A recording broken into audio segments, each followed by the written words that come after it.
Good evening, esteemed viewers and cast alike, and welcome to Queer Society. I will be your facilitator this evening on our journey through our very extra and very queer rendition of Austen's England. And we are going to start off with introducing the lovely cast of characters and co-authors that I have here with me. So we will start, as always, on my right in the overlay with Beau. Hello, everyone. My name is Beau. I use they, them pronouns, and you can find me all over the internet as Dorky Teacher, except on Twitch, where it is just Dorky Teacher. And after Beau, we have Sid.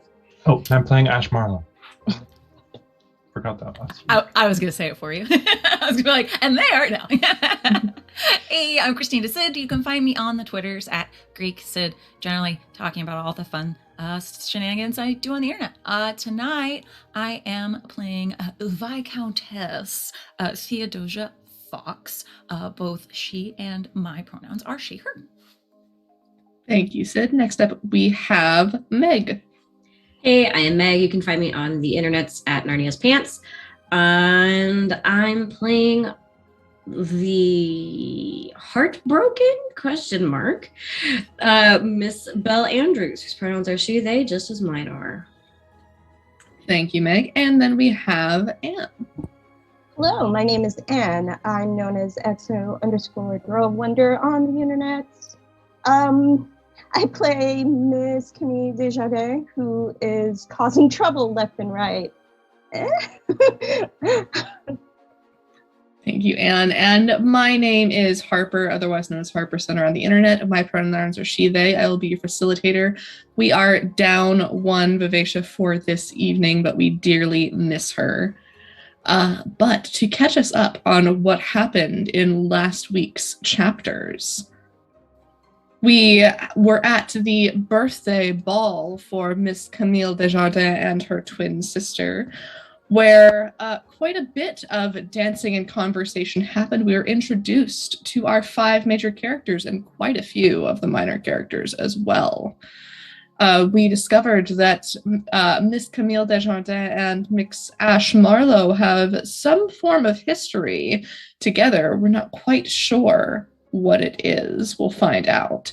And Miss Belle Andrews and Miss Ash Marlowe seem to have come to an understanding of engagement at some point in the past as well, that they're keeping it secret. We also seem to see the hints of an old flame in between Viscountess Theodosia Fox and, the Dowager Duchess Dawson, the Triple Ds. Although the current status of that relationship seems to be somewhat unknown. We did suffer a small embarrassment for Miss Camille at the birthday party that was quickly recovered from. Miss Belle confessed to Lady Fox the nature of her relationship with Miss Marlowe. And Miss Lady Fox has decided to do what she does best and perhaps do some meddling in the romance department. Elsewhere, Miss Desjardins has gotten up to some potential shenanigans, interference, mischief with her good friend Miss Logan, and how she might best disrupt Miss Marlowe's life. And where we left off, it appears that there is trouble in Lover's Paradise between Miss Andrews and Miss Marlowe, as the state of their engagement seems to be ended? Negative? We shall see. But we open tonight's chapter at the home of the Viscountess Fox, who has offered to host a luncheon. Sid, can you help us set the scene? What does this luncheon look like? Oh, goodness. Well, she's been up since the crack of dawn, helping to prepare for said luncheon. Even before breakfast, luncheon was going down. So flowers everywhere. The walkway up to the front of the manor house is covered in tulle and just a welcoming walkway down toward the house.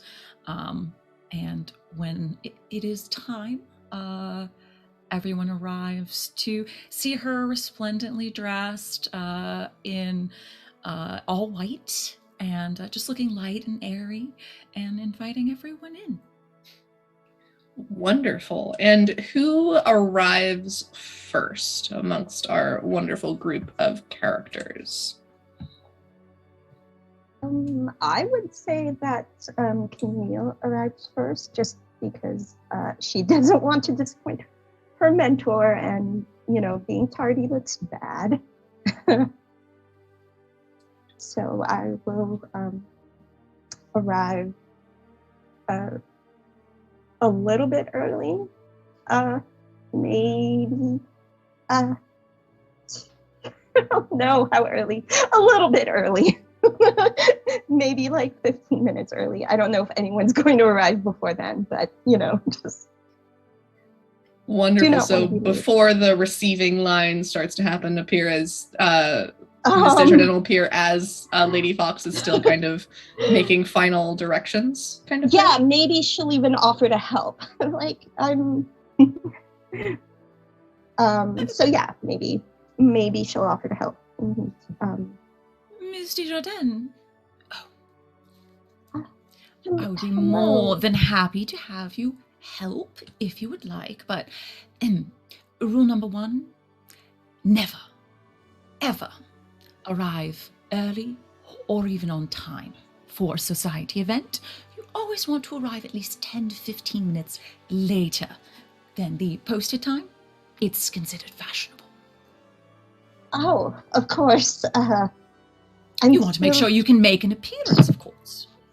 Absolutely. I thought that it was only applicable to those with titles and standing, of course. You may not have a title now, but is that the way you'd like it to remain for the remainder of your life? Of course not, but I do. I also want to.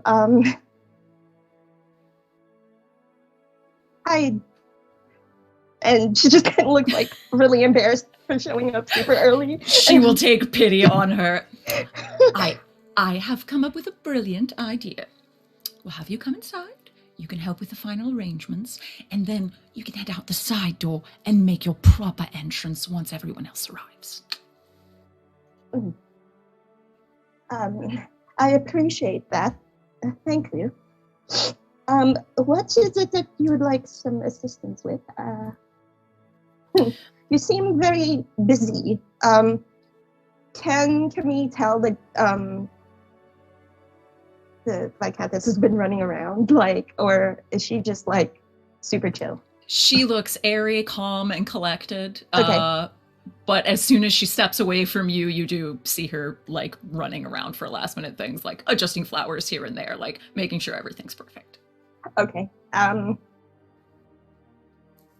Okay. So I'll just I don't know where the side door is, but Camille would make herself she would try to find help in that area so she can quickly make herself scarce. She's just oh no, I've embarrassed myself in front of my mentor. I'm just gonna go this way. So she will find someone to help in that general vicinity before everyone else shows up.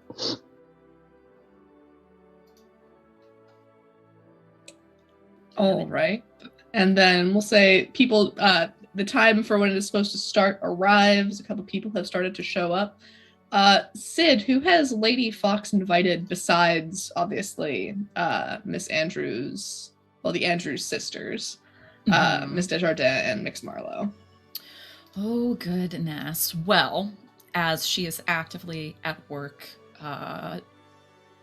making some matches, as she is wont to do, she did make sure to obviously invite her dear friend Devereaux, as well as their potential love interest, Mr. Grove. So they were right there on the list. Let's see. I don't believe she. Yeah, well, Miss Logan is a unknown quantity, so I don't believe she got an invitation, and that's Vivi. So we won't do that. Let's see. I think ostensibly she could have invited literally everyone's connections just for fun. Why not? Okay. Yeah, we can jump into it if we need to. Yeah, it's a daytime affair. So, I mean, the Andrews are friends of the family. Do you think that the Colonel would have merited an invitation?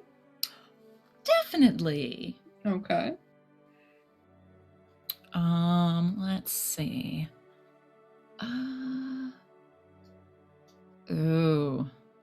Would she have invited Mr. Dawson?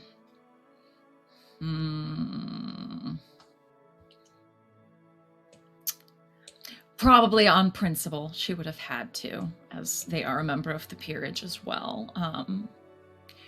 But he did not have it personally delivered, so that's where she'll leave it there. Good to know. Do we think that Mr. Dawson is attending? Did he accept the invitation? Mr. Dawson, did he accept the invitation? That's hard to tell because I feel like he would have, but only if knowing that his former sister-in-law, I guess, the Dowager Duchess, was going to be attending. I don't know.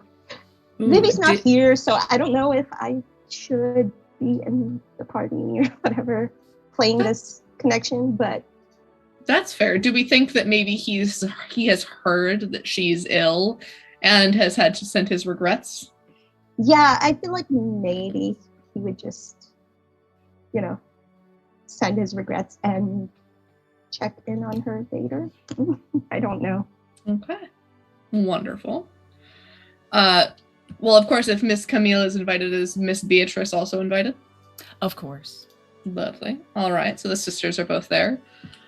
Do you think that she would have invited Miss Marlowe, Mrs. Marlowe, Miss Marlowe's mother? Okay. Here's where it gets a little tricky. Given that she knows that there are some concerns amongst the family members for this little match that she's trying to make. She will have invited Mrs. Marlowe. However, she will have purposefully smudged her invitation's arrival time to make it look like it's an hour later. Oh, interesting. Does that mean that Miss Marlowe's invitation is also arriving at... No. So she would have made sure to personally deliver Mrs. Marlowe's invitation as a courtesy, but sent along one for Miss Marlowe, and it says the right time. Interesting. Beau, what do you think that how does that play out in the Marlowe household? Well, Miss Marlowe definitely still lives with their mother. So they would be a little bit unsure, but if it was personally delivered by the Viscountess, then they would probably tell their mother that, it was probably just a mistake, Mummy. I'm sure she didn't mean to. Oh, it's a little bit smudged. It was unintentional. That's all. I'm sure she meant to send you the right time. And we would probably arrive maybe 15 minutes late. Okay, wonderful. And I have to ask Meg, do you think that Belle and her father arrive on time, or are they also fashionably late? It is definitely a fashionably late entrance, probably another 15 after Ash and their mother get there. But it is like very formal military style. So like father is in like, I'd say navy blues, but whatever the Regency area would be, like just the full like decked out uniform. And then Belle is wearing just kind of like a complimentary like pantsuit style kind of outfit. So it's still like the separate parts where it's just the very high-waisted pants with the nice boots and a nice floofy shirt, but it's black as if she's in mourning. With like jewelry accents, but it's like that's kind of like the one noticeable thing is like black is usually just the color we use in mourning. We don't normally wear it in full society unless it's a specific ball. So wearing that alone is probably going to get some attention. All right. Okay, so then we have in order of arrival then that Mix Marlowe is arriving with their mother about 15 minutes after the listed start time, which I assume is about when Miss Camille is going to make her entrance as well. I think what she'll do is I'm actually trying to think it because we didn't specify Beatrice actually coming with her. So I think she's just gonna like see when Beatrice comes in, which is probably the fashionably late appropriate time. And then kind of just go around and actually join her twin. Wonderful. Okay, so we'll say that it's Mix Marlowe and mother arrive, and then Miss Desjardins, and then Miss Andrews with her father. All right, wonderful. And any conversations that we want to happen in what I assume is kind of the receiving time before the luncheon begins properly?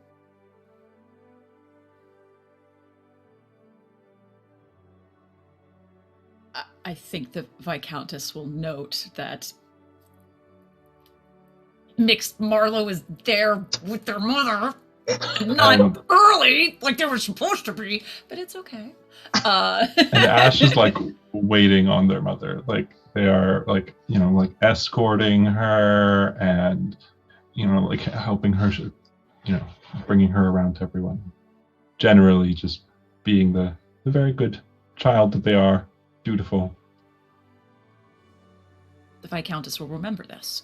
Then when Ms. Andrews arrives, we'll take them aside quickly. May I have one quick word, Ms. Andrews? Of course. Whatever could you need? Just come this way. I wanted your opinion on something. Just nothing too important. One moment. Brings them around. I will suggest in the next half hour that you should step aside through that doorway, and wait. Is this about what I told you the other night? Of course. Oh.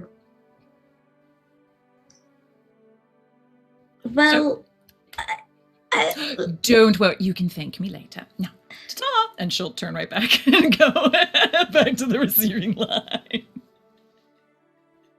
I'll just check my pocket watch and just put it back. Like, okay. I'll just go back to my father. Hello. Is everything all right? What can she have wanted? How you know how Lady Fox is, always in everybody's affairs. She and Maisie have been ganging up on me regarding finding a partner. Well, I can't say that I blame them. I mean, it is around the time that you should really start seriously considering such matters. You're reaching an age, and there's I am aware that Maisie gave the title, but yeah, Dick seems perfectly ready to take up the family responsibilities, and so it wouldn't hurt you to find a position for yourself in society. Yes, but do you really think that Richard is ready for it? He's never here. He's always off traveling. That is certainly a conversation to be had, but between the two of us, from one family runner to the next, and what you should be focusing on is finding yourself a life partner. So tell me, who is it that your sister has had her eyes on? Because I'm sure that I should take a look at them as well. Nobody as of late. She just kind of keeps shoving me on the dance floor, hoping I'll find someone. Well, I might believe that of Maisie, but I definitely don't believe that of Lady Fox. She and your sister were thick as thieves back in the day, I seem to remember. I can't believe that she doesn't have an opinion. Well, I don't know. Lady Fox was at the house the other day, but I tried to get them to talk because Father, surely you know that they're no longer as close as they once were. But I was hoping that if I could get them off of my affairs and into their own again, it would work. But I think it just got worse. So I'm not too sure as to how that particular affair is going to work. Besides, you know how it is with Spencer's brother and Edward. He seems a little too close for comfort, but I don't know. He could just be a protective brother. I'm sure he's just being.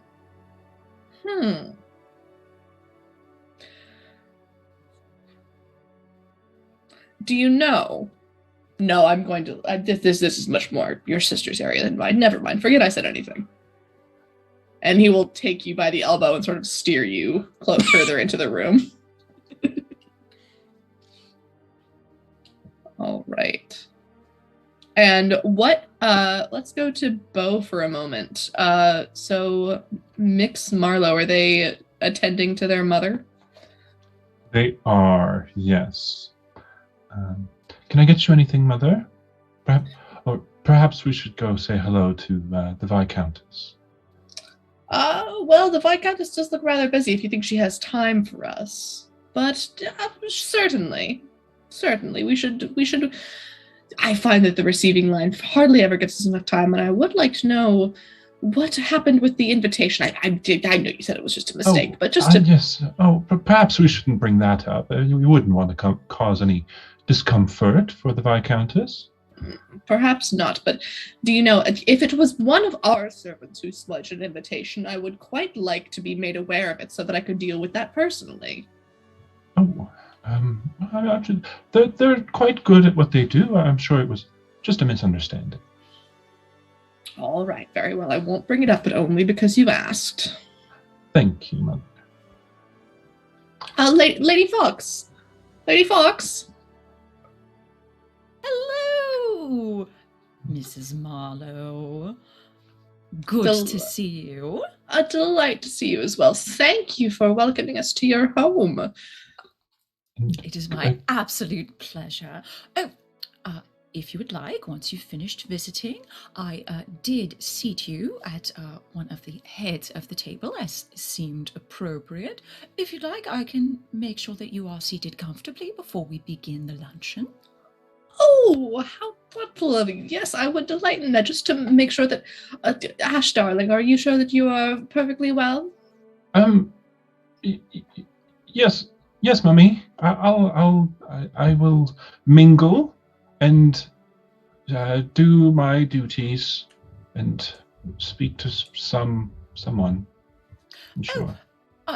Mix Marlowe, when you have a moment as well, after we have arranged to make your mother as comfortable as possible, I would like to have a word with you as well, but momentarily. Mrs. Marlowe, please. Certainly. Actually, behave yourself. I shall see you when lunch begins.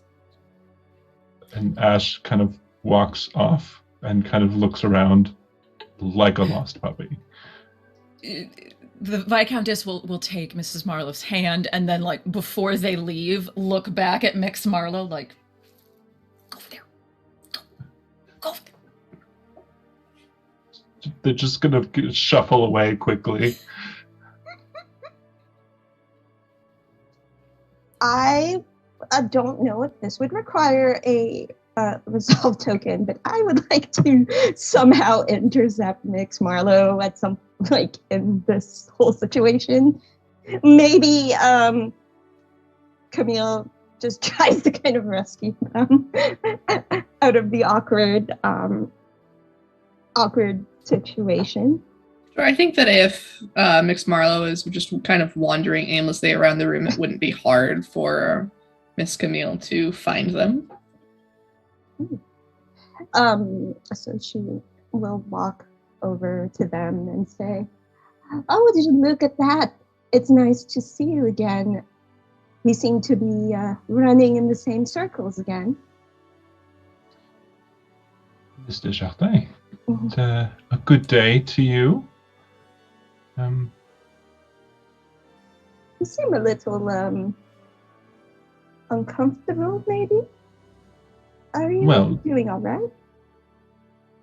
To be quite honest, I was not expecting to see you here. Oh, when I first moved to Habershire, Lady Fox was actually one of the first people in society to welcome me in and show me how things work here. I'm still a little She bit... certainly is charitable. I'm still finding my footing, but I'm doing reasonably well. Well, you certainly demonstrated some beautiful statue on our last encounter. Yeah, it's interesting that you would comment on that particular moment rather than the hours of partying that preceded that. Well, I was just thinking it was quite a shame what happened to your dress. Well, unfortunate things happen, don't they? I was thinking if you'd seen my sister around as well. Oh. She might be over there. I was just wondering if the two of you have spoken since, Since what happened at home when you were visiting. No, I have not spoken to anyone about this. Well, never mind. The Viscountess asked me to fetch something for her. I must be going. Okay. Well, I hope you are well. You as well. Yeah. I will go and find my sister. Be well. And then before they leave, she will lean over and whisper in their ear, and they will go, "Ash, I know why you did what you did years ago, and I will tell everyone." And then she will walk away.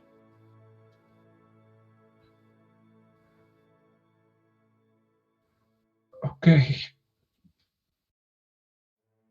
And just, all right. And just continue heading in the direction that the Viscountess slightly angrily ushered me towards.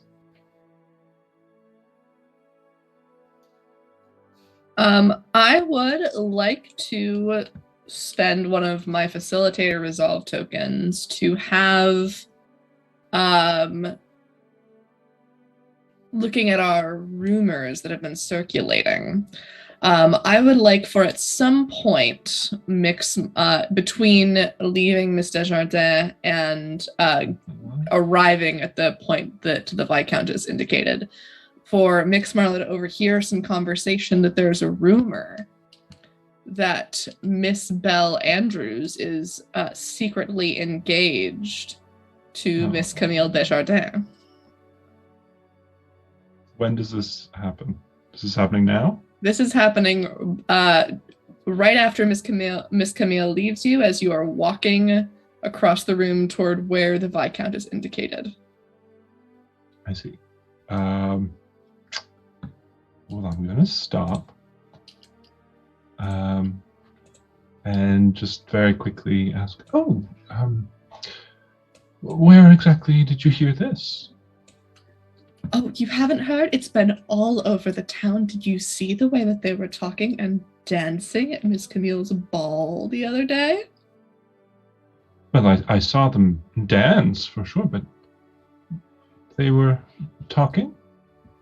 Oh, well, certainly. I'm surprised you didn't see them.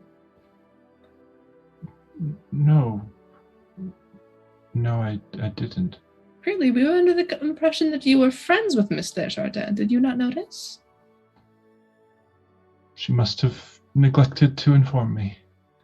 Well, if you do find out anything, do let us know. Yes, of course, yes. I must be going now. And, keep walking.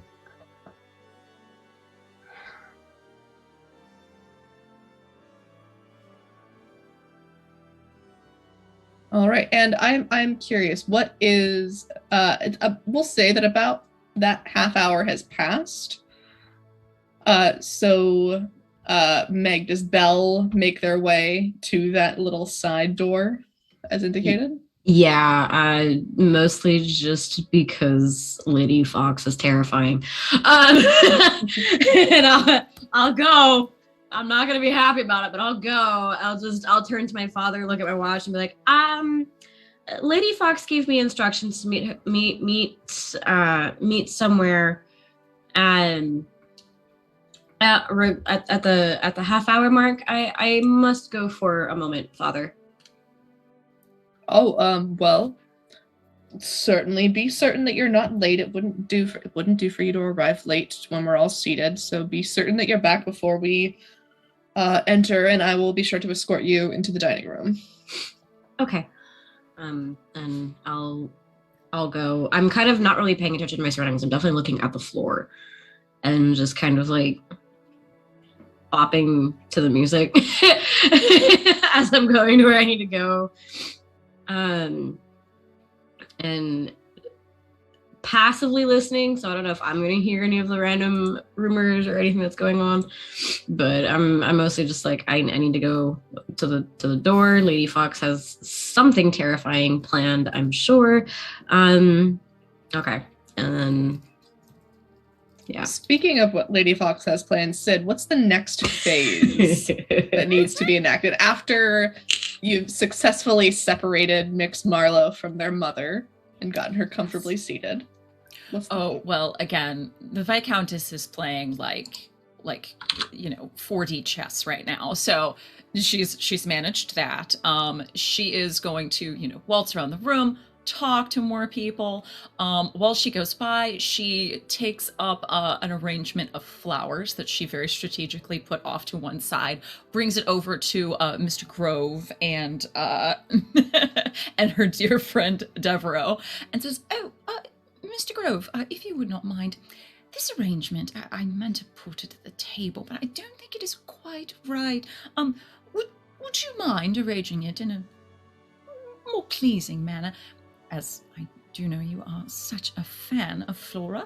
And Devereaux, why don't you assist him, if you don't mind? Sir, I would love to be of help, my lady. If Mixed Bond, if you wouldn't mind helping, it would be most welcome. It would be my pleasure. Wonderful. All right. Well, perhaps we step off to the side here. Lady Fox will be just a moment. Of course. As she passes Devereaux, just barely visible wink, and then continues on. And A then small will blush. make her way over to a arrangement of canapes and things like that, and does the same. Picks it up and makes her way over to where Mix Marlowe is. There you are, Miss Marlowe. I needed your assistance. There are a few things I know that your mother may or may not be able to appropriately consume. I wanted a few remarks, if you wouldn't mind, about that in particular before we begin. Would you mind? Yes, of course. I don't. Did you want a list of embarrass her. all her dietary restrictions, or? Of course. Come this way, please, and we'll lead them toward the room where she directed Miss Andrews to go as well.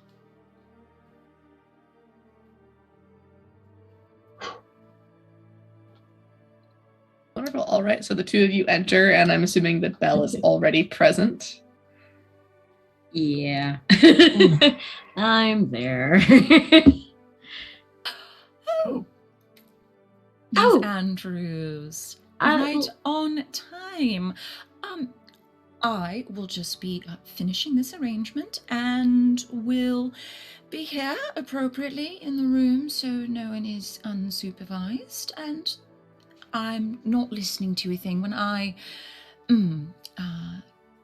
prepare for a luncheon. I am really in my own world. It is a flaw, I understand, but I'll just be over here. And she takes the arrangement of food and walks across the room and takes a seat and barely faces them, but leaves them at least with someone in the room.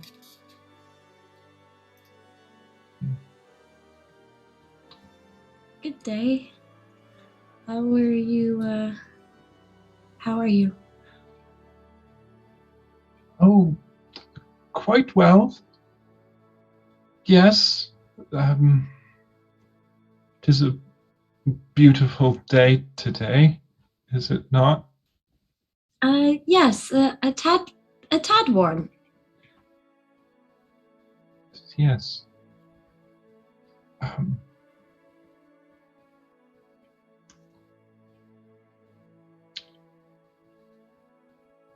The food's quite good. Yes. Have you had the canapes? Oh, yes, they're good. The lemonade is quite refreshing as well. Hmm? Have you seen anyone else of note?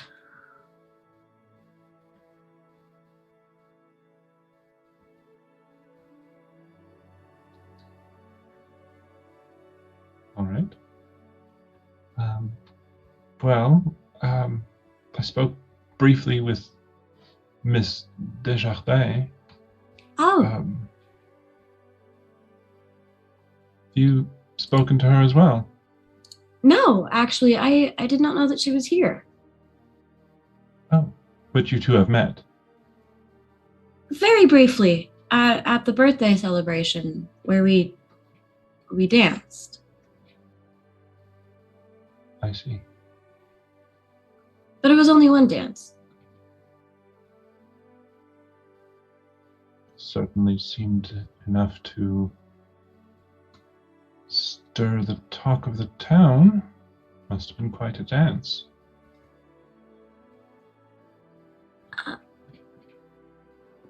Not nearly as much as what I heard about us.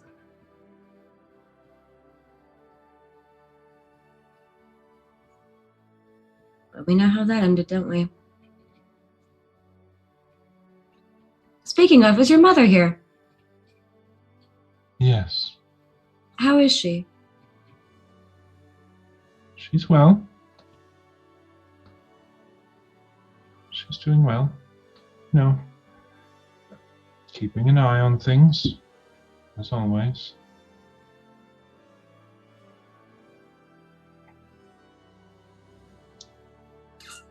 I think at this point we want to interject and have a monologue from Belle. Where's Belle's head at right now? Screaming. Mostly just going, ah! It's a lot of hurt. It's more emotional wave than actual words. It's more just like, I don't want to be here. I want to curl up in my bed and cry now.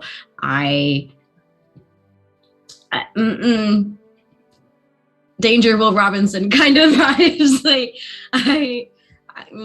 I'm very uncomfortable, and I'm just, leave me alone, AJ. I'm just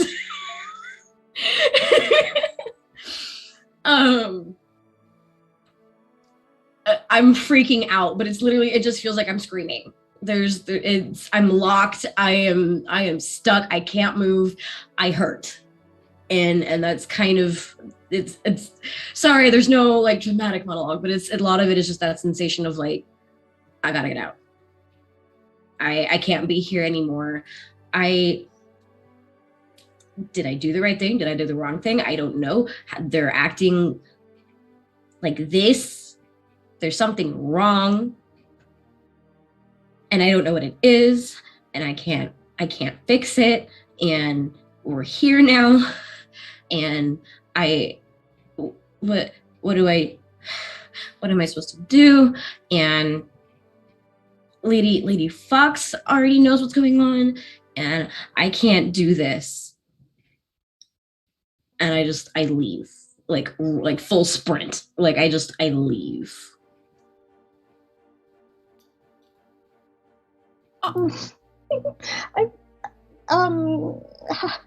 Like leave the room, the house. I went home. I said no. Okay. Okay. It is full shutdown, panicked. I'm gone. I can't handle this. I am losing it. Feel free to interject and try and stop me if you want, but like that's where that's headed. Only if you accept. But could I offer a resolve token to have Camille like somehow notice you head for the door, or maybe like find you, like follow you outside and maybe try to be like, hey, wait, what's wrong? Sure. We can definitely like we can play it like you just kind of like catch me as I'm running, and like you're like, hey, wait. Okay. I will spend that resolve token and give it to you, Meg. And then so it sounds like we probably have two conversations that are about to happen. We have the one between Camille and Belle, and the one between Lady Fox and Ash. I think we'll start with the conversation between Lady Fox and Ash. They're in the room that Belle just left. And then we'll cut to the conversation between Belle and Camille. Well, I will admit that's not how I saw that going in my head. Terribly sorry, Viscountess. Please do not apologize to me. I feel as if I'm the one who should apologize. Terribly sorry. Am I missing something?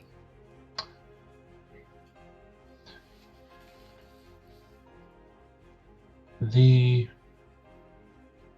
relationship that Miss Andrews and I had seems to have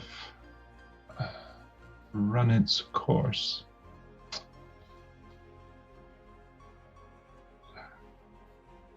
My duties as heir to the Marlowe house have gotten in the way, and Miss Andrews decided that was not what she wanted, and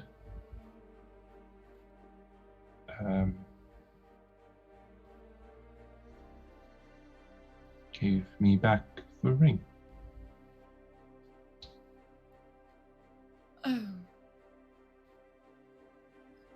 Mixed Mother, I'm dreadfully sorry. Please believe I would not have arranged this rendezvous if I had known. It's quite all right.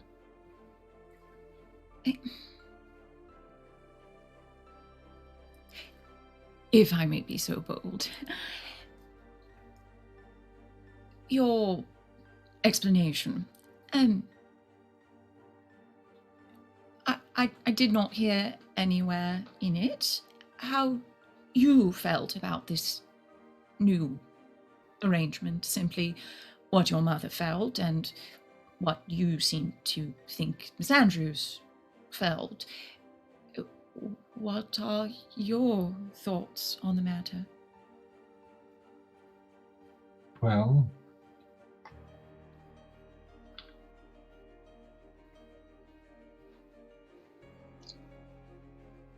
my feelings don't exactly matter, do they?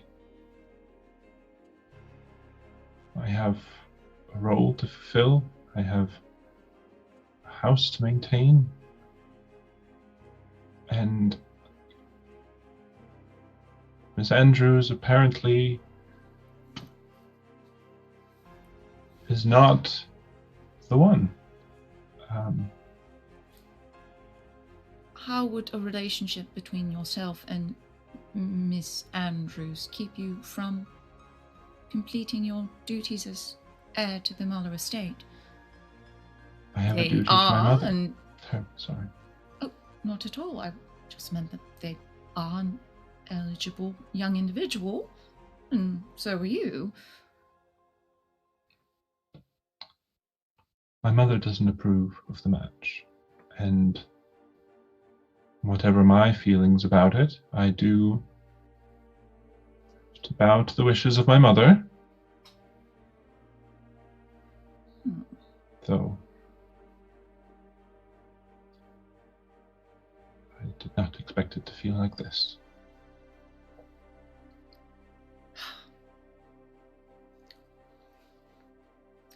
May I say, despite whatever you may think about Miss Andrews' feelings, I did hear them once say that a certain individual was quite literally the person of their dreams. Now, if you found an affection such as this, I would not be so slow to, well, not fight for it. I see. And so if your that's why mother she please. broke off the engagement. She's found someone else. Is that it? Makes Marlowe. No, it's fine. I understand. I don't know why believe she she was speaking of you.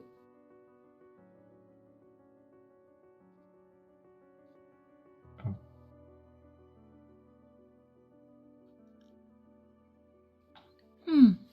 Now I see. Less of a problem of your mother and her wishes, and more of a problem of, well, self-esteem. We can work on this.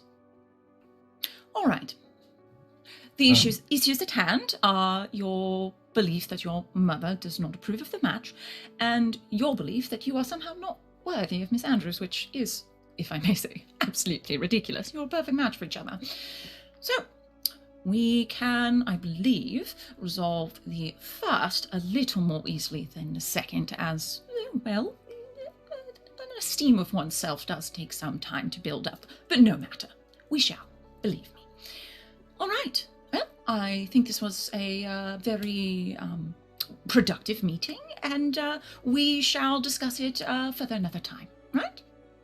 So, if you don't mind, I do remember all of your mother's dietary restrictions, of course. So Right. I think we should be fine. I'll just go and take this platter and, well, just give yourself 5 minutes to make yourself ready to come back in for the public of the town. We'll be sitting down for luncheon shortly. Okay? Of course. Of course. Well, see you shortly. And Bye, she'll Countess. just waltz out of the room. Take my monologue token, you bitch. Make it rain, monologue tokens. Well, yes. All right. That is for Lady Ash. Fox or for Ash? For Ash. Okay.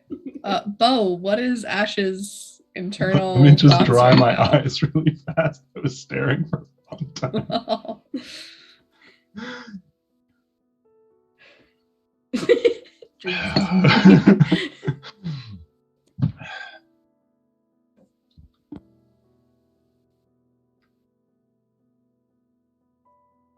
What do you mean that she's dreams? I am dreams for her, but she said, and Miss Desjardins, I don't, but she left. And self-esteem? No, mother. I have to do what she wants. What is the Viscountess saying? She said a lot of things and I've lost track.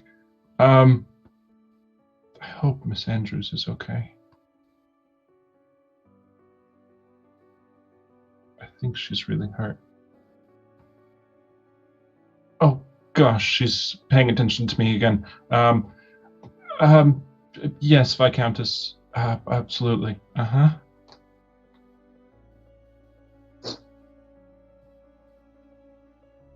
All right. And speaking of Miss Andrews, we'll go ahead and jump to that conversation. So as Miss Andrews is booking it toward the front door, I believe Miss Camille catches her.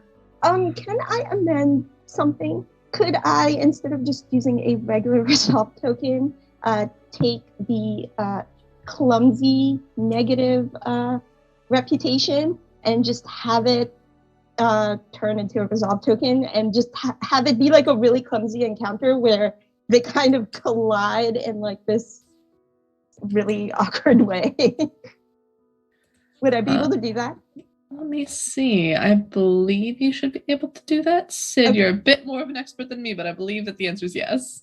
Oh, Yeah, heck yeah. alright. Just be prepared for it to have a somewhat negative consequence as well, because people are going to notice. Yeah, no, I'm doing this. I mean, I'm running through a ballroom full of people, so I'm not surprised. So we'll change it to, instead of by the front door where you'd be relatively private, this is happening Miss Belle is making their way across this somewhat crowded room, trying to get to the door, and runs into Miss Camille as they're exiting the room, and eyes are on the two of you. Mm-hmm. Oh, I didn't see there, Miss Andrews. Are you okay? Desjardins, yes, I'm fine. Are you? Hey, you look very, distressed. Do you need a moment? I can just, and then she'll try to help them make an escape, usher them away. I'm okay. I got really worried about my sister. She's very ill. She wasn't feeling very well today, and I just, she and I are so close, and I wanted to make sure that she was okay, and I can just, I wanted to go home and go be with her, and I wanted to hurry home as fast as I could to make sure that she was okay. Okay, and then so what happens is she will say kind of out loud in her full voice, she'll say, please send my regards to the Dowager Duchess. And then she will lean her head over as she does, and she says quietly, I look.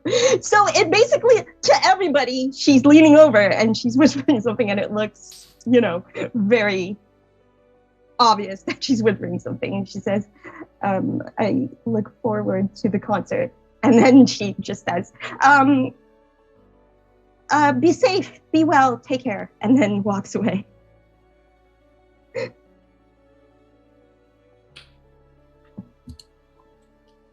Yes, Bo? Can I spend a resolve token to have whoever it was that I was talking to that was gossiping about Ms. Desjardins and Miss Andrews see that? Absolutely. Encounter? You can do that. I feel like everybody's seen it though, just based on my expenditure of my token.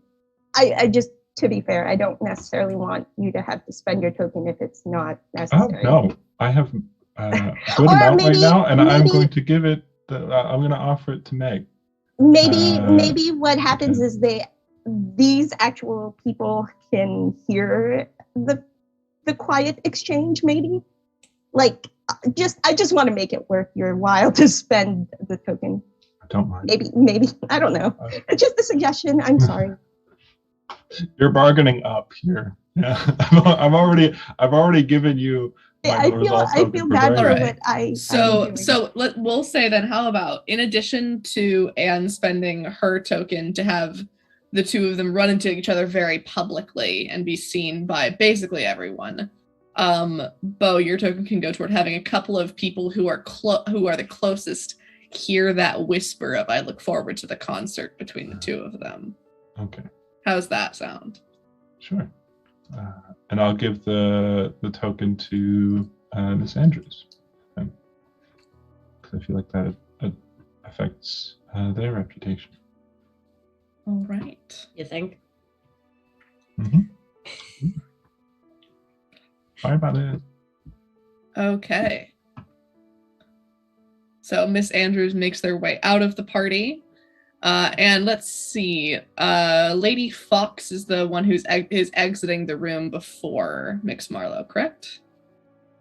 So I would say that most likely, after a couple of minutes, you are found by Colonel Andrews, who comes up to you and says, Lady Fox, I am so sorry to bother. I know that you must be busy, but I saw my daughter run out. Is everything all right? I know that she was helping you with something. I'm a bit concerned, that's all. I believe so. I think it was said that she was concerned after her sister. Is the Dowager Duchess unwell? Oh, yes, she's not feeling that well, and honestly, I think that it would do her quite a lot of good if you would come see her in the next couple of days. I know that she has missed your company terribly, and it's been so wonderful having the two of you in town together again. Oh, of course. If you think it best, Colonel, I would not like to interrupt if she is feeling unwell and would rather take to rest.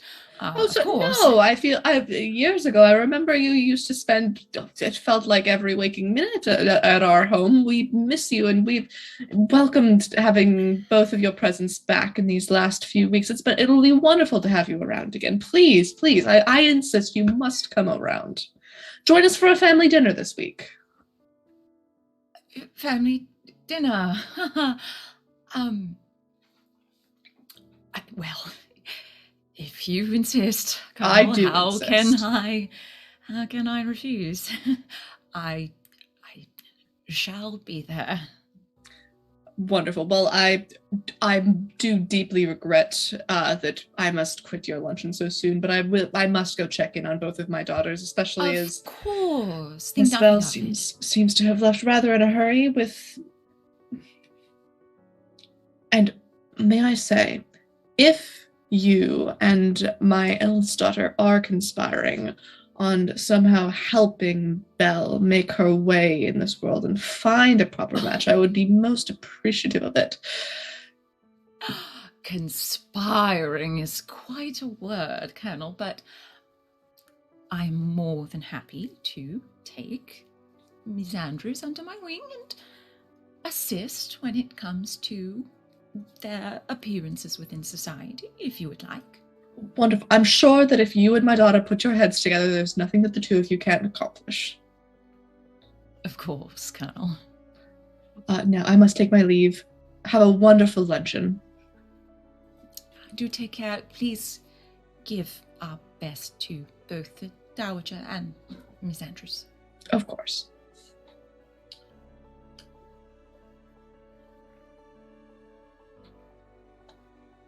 All right. Are there any other conversations that are to be had while we are here at this luncheon?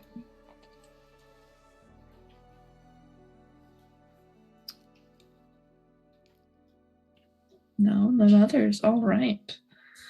Well, the Viscountess just really, we don't have to play it out, but the Viscountess No, go ahead. would like to invite Mrs. Marlowe for a visit, if she would be so inclined. Oh, well, okay, sure. So do you think that they are seated near each other at this luncheon, or is this something that's happening before everyone is seated? She would do it before everyone is seated. I would like to note, although they have left already, she did intend to seat Mix Marlowe and Andrews next to each other. So there's an empty seat next to Mix Marlowe now. But yeah, it can be before everyone's seated. Wonderful. Oh, well, sir, I'm sure that I would absolutely love to come over later this week, perhaps for afternoon tea. That would be lovely, Mrs. Marlowe. Wonderful. And shall I bring my darling Ash, or will it be just the two of us joining each other? Oh, if they are not otherwise engaged, it would be lovely to see them as well. Oh, no, I'm sure that we can find them on a non-busy day, especially given the types of things that my Ash finds to enjoy themselves. I love them dearly, but it's becoming time that maybe I help guide what it is that they're doing in their free time. Oh, do you know what might tempt them is if I'm not to impose, of course, but perhaps if I couldn't offer to bring Miss Jones with us, a dear friend of my Ash's. Of course, by all means. Lovely. I'm sure that you'll love them. They are a delight. Lovely. All right. Are there any other conversations that would like to be had, or shall we go ahead and call this chapter to a close? Move on to our next phase. Oh, this is fine. I would like to add that I don't actually go home. Oh, all right. Where does Belle go? To the Marlowe Gardens.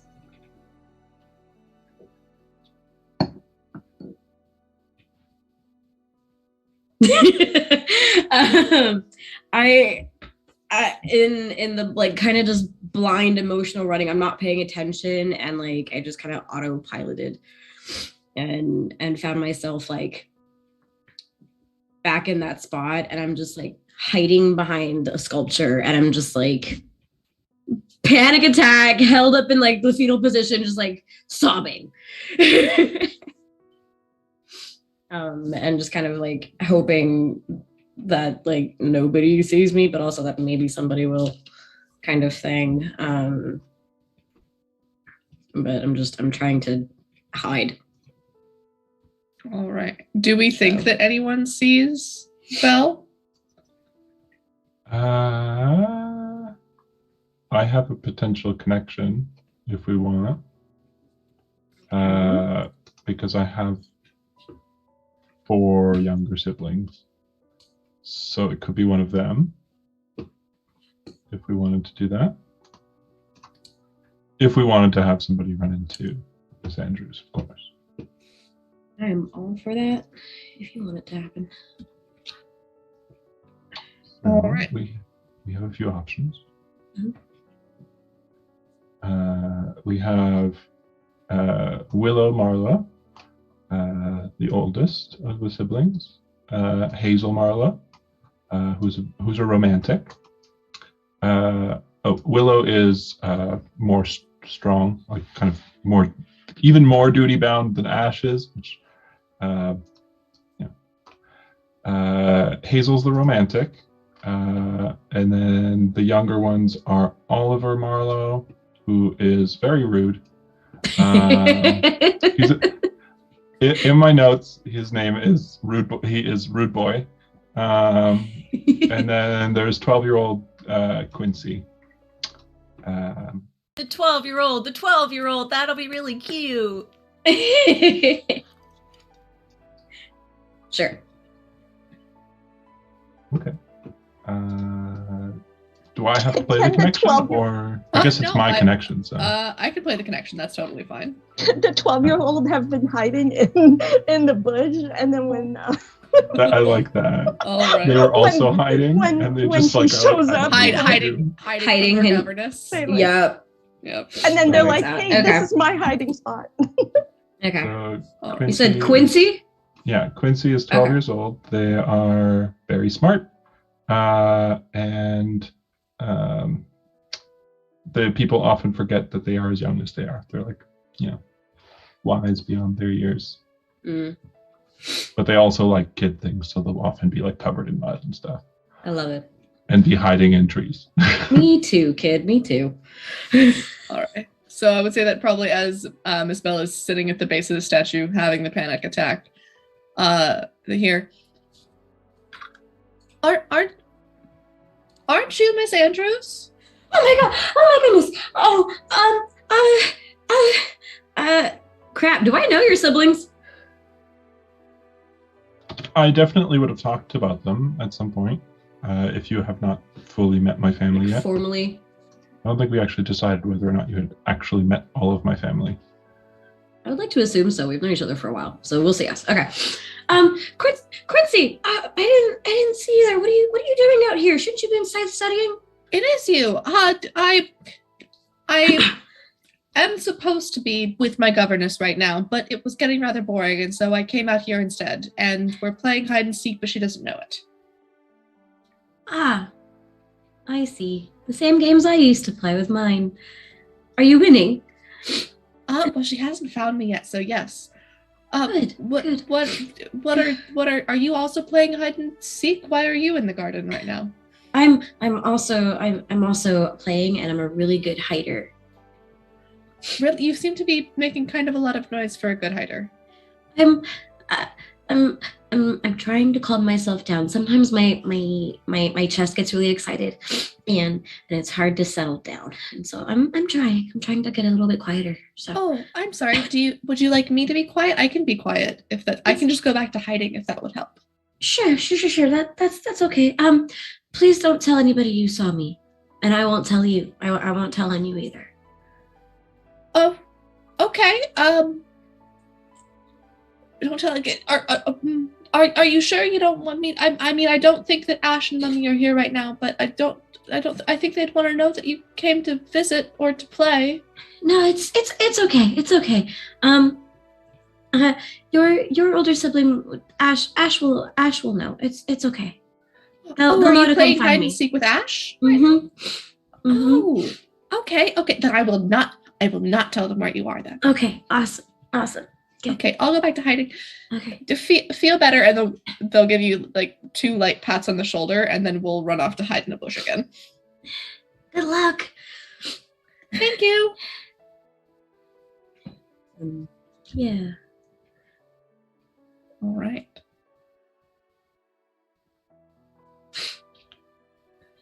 And then I'll finally actually get up and go home because I was like, oh, I'm here. Oops. All right. So I think that is where we shall close the novel stage of play Yeah. for this half. And let's go ahead and move on to reputation. I think there are quite a few things that may have affected reputation here. And we will start with, I think, both Camille and Belle, as they had the very public run-in. So are there any things that may have affected Camille or Belle's reputation? Yes.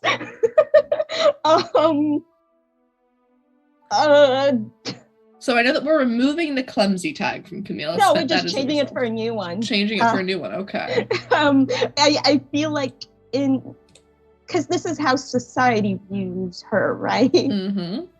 So I would argue that she went from being viewed as clumsy to being viewed as improper, maybe?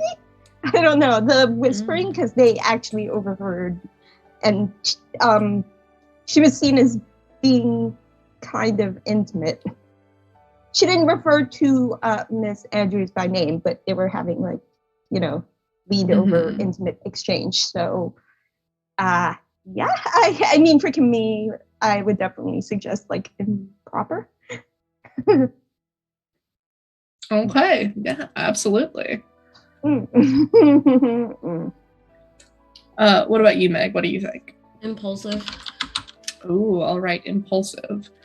And I believe that is going to trigger a reputation condition for you.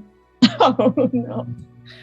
So remind me, you are... Let me go ahead and see. I'm old money. Old money. Oh, so the reputation condition is going to be based on your role, not your background. Your role, okay. I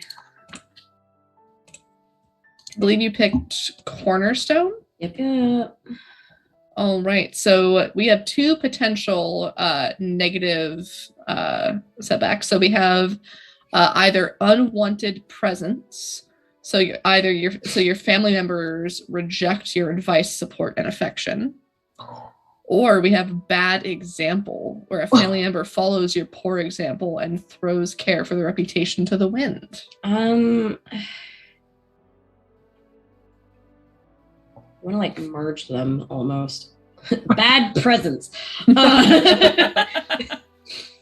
I think we'll do bad example. Okay.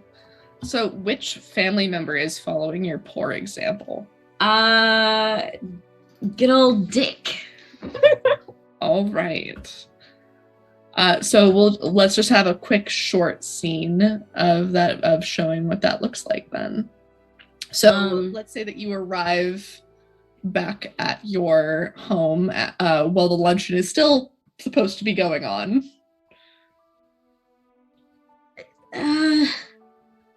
Richard, I wasn't expecting you home already. Is it already Thursday? I thought you weren't supposed to be home until Friday. Oh, well, I thought to arrive a little bit early and surprise my sisters, but I've also heard from the servants that you were supposed to be at a luncheon for a few more hours, or is everything all right? I ran away. You ran away? Whatever happened? Oh, well, gossip and all that. Ugh, the gossip. I'm not going to miss that about being back in society. Well, why did you come back? Oh, well, now that Maisie is here, and now that Father finally has some time, it's about time for us to discuss, he's not getting any younger, about me running up the family. Not that I'm really looking forward to being back here, but I mean, if that's really how you feel, and truthfully, Father and I have talked about it briefly, I don't think he really feels like you're ready. In fact, he basically said that once you come back, you're gonna have to stay you will have to stay for good. You can't leave again after this. Is that really something you want? That is a good point. You don't think that he knows that I'm back today, do you? I did mean it for it to be a surprise. No. We were all under the impression you weren't supposed to be here until Friday. Tell you what, if I give you my pin money, can you bribe the steward to tell father that I was never here and you haven't heard from me, and then I will send a note saying that I won't actually be able to give. It'll just be another month. Mm-hmm. I will gladly pen that letter. I'll convince Anita to pass that on. Wonderful, thank you. All right, so. Sorry, for those of y'all who don't know, we gave the producer role, courtesy of AJ, the role of steward. So, and our steward tonight is Anita. Now Anita is in the canonically is a steward in the Andrews household. All right. And with that, Richard is going to, make the arrangements, grab all of his luggage, and skedaddle on out the door, throwing his reputation to the wind a little bit there. All right. Wonderful. What about Belle and Sid? Any impacts to our reputations that need to occur? Sid, I see you nodding. Yeah. I said that, basically the entire conversation with the Colonel was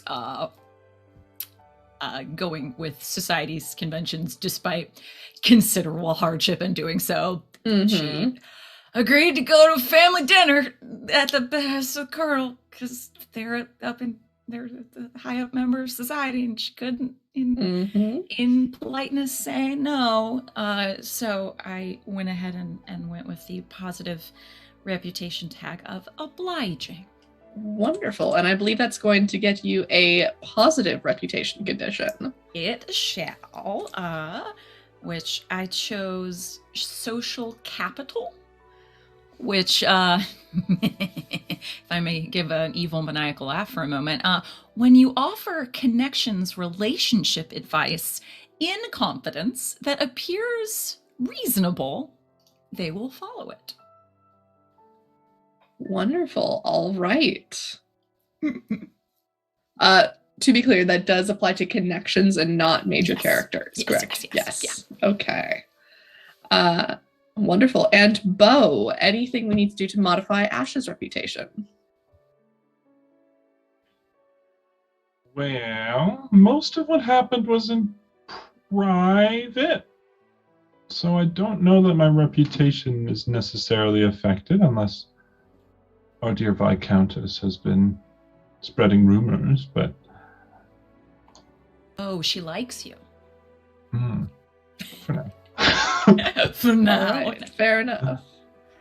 So for now, Ash's reputation remains untouched, but speaking of rumors, we'll go ahead on to the rumors and scandal. So as a reminder for how rumors and scandal works here, you have the opportunity, we're going to go around the circle twice to either create a new rumor or spread an old rumor. Any rumors that exist from our last play session, if they are not spread this session, are going to fade. So they are going to be fading. They're not so much being talked about anymore. So this session, as in the whole cycle, so we'll have a second round to bring them back, or is it this one? So any rumors that were introduced during last week's rumors and scandal, if they are not spread during this rumors and scandal, are going to fade. I see. Okay. All right. And we will start by with Beau. Beau's in the top corner. So Beau, would you like to create a new rumor or would you like to spread an existing rumor? If it is already spread, do I have to spread it again? On that one, I'm not sure. I don't think so. Just say spread. Everybody knows. It's already spread. Everybody knows. Okay. I would like to spread the rumor then that Miss Andrews was spotted leaving the luncheon with red cheeks and puffy eyes, that she was crying. Okay. And do I want to add Kemi in there? Up to you.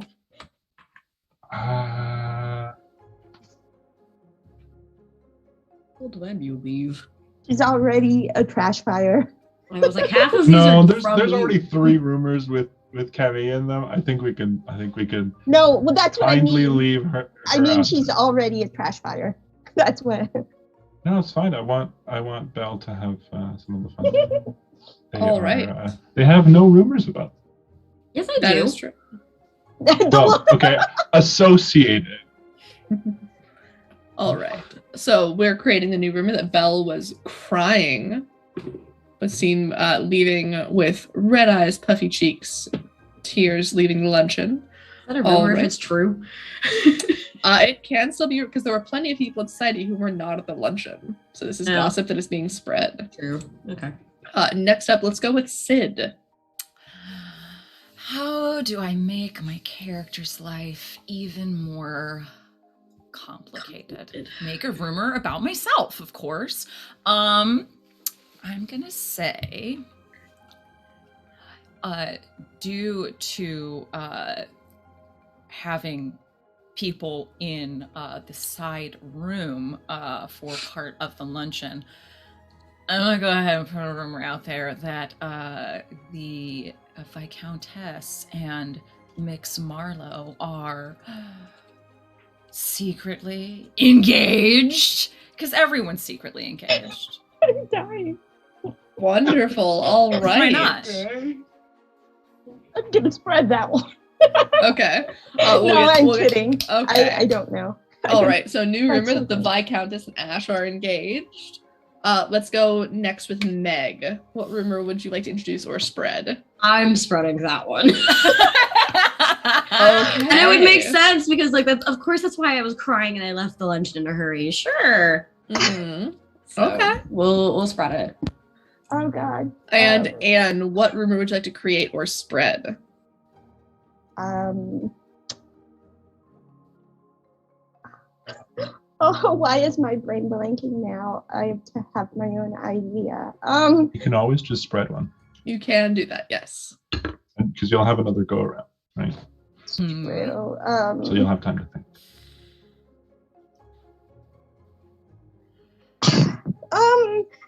Okay, what's going on here? Oh, there isn't any I could spread about Ash that doesn't connect with me. What the heck So is it this? doesn't have to connect to what Camille's doing. This could be a decision No. that you But and Anne are what I making. mean is, I want to spread one, but the only one about Ash connects to me, and I'm like, no, I want to spread a rumor about Ash that doesn't have anything to do with me. It doesn't have to be me. There are other people. Yeah, that's true. I am The going Dowager to. Duchess. I What was she doing? I am going to spread a rumor about the Dowager Duchess. Oh wait, someone's already spread that one. I will spread the one about the Dowager Duchess's brother-in-law. Wonderful. So you're spreading the rumor that the Duchess's brother-in-law seems to be interested in the Dowager Duchess, but she is unaware of his interest. Okay. Yeah. Wonderful. Now we're supposed to go back around in reverse order, but Anne, do you feel need ready more to time. go? Wonderful. Okay, so we'll go ahead and go to Meg then. So you can either introduce another rumor or spread a current rumor. Is there a way to connect them? And what do you condense? mean? To do the Viscountess is secretly engaged, and then Miss Andrew was seen spotted leaving. Maybe that's why she was leaving and crying. You can make a new rumor about that. Yeah, absolutely you can. Okay. Miss Andrew was spotted leaving the luncheon in a hurry after finding out the Viscountess was secretly engaged to Mix Marlowe. Right, wonderful. Using those anti-plagiarism tactics to my advantage. All right. We'll keep going in reverse. We'll go up to Sid.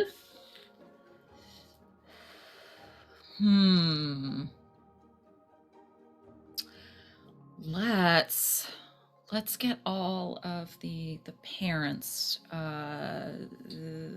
get their mouths watering.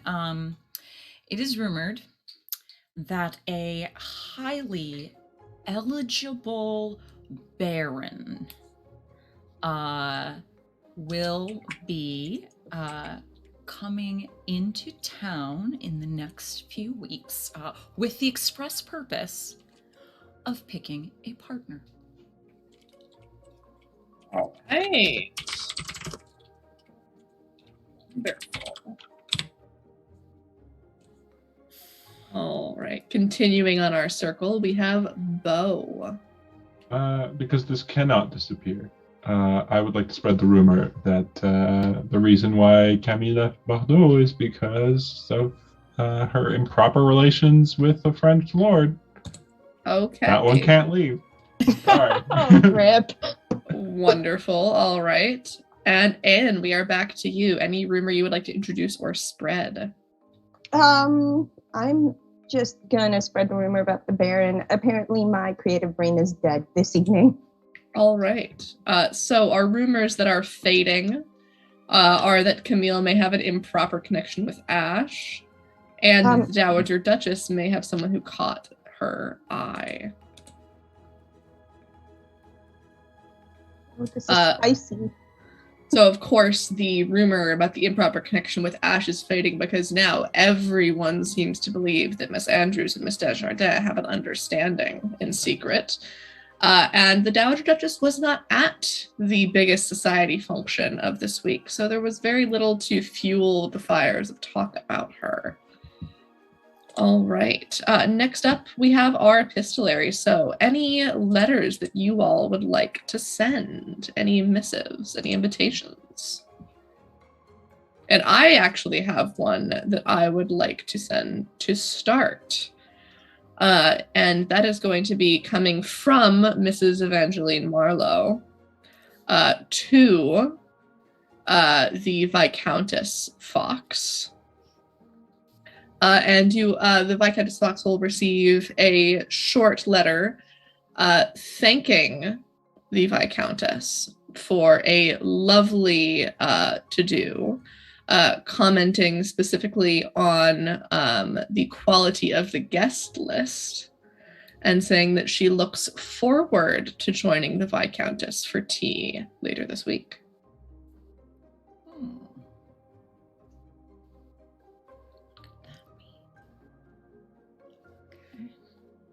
Right. Any other letters or invitations that want to be sent?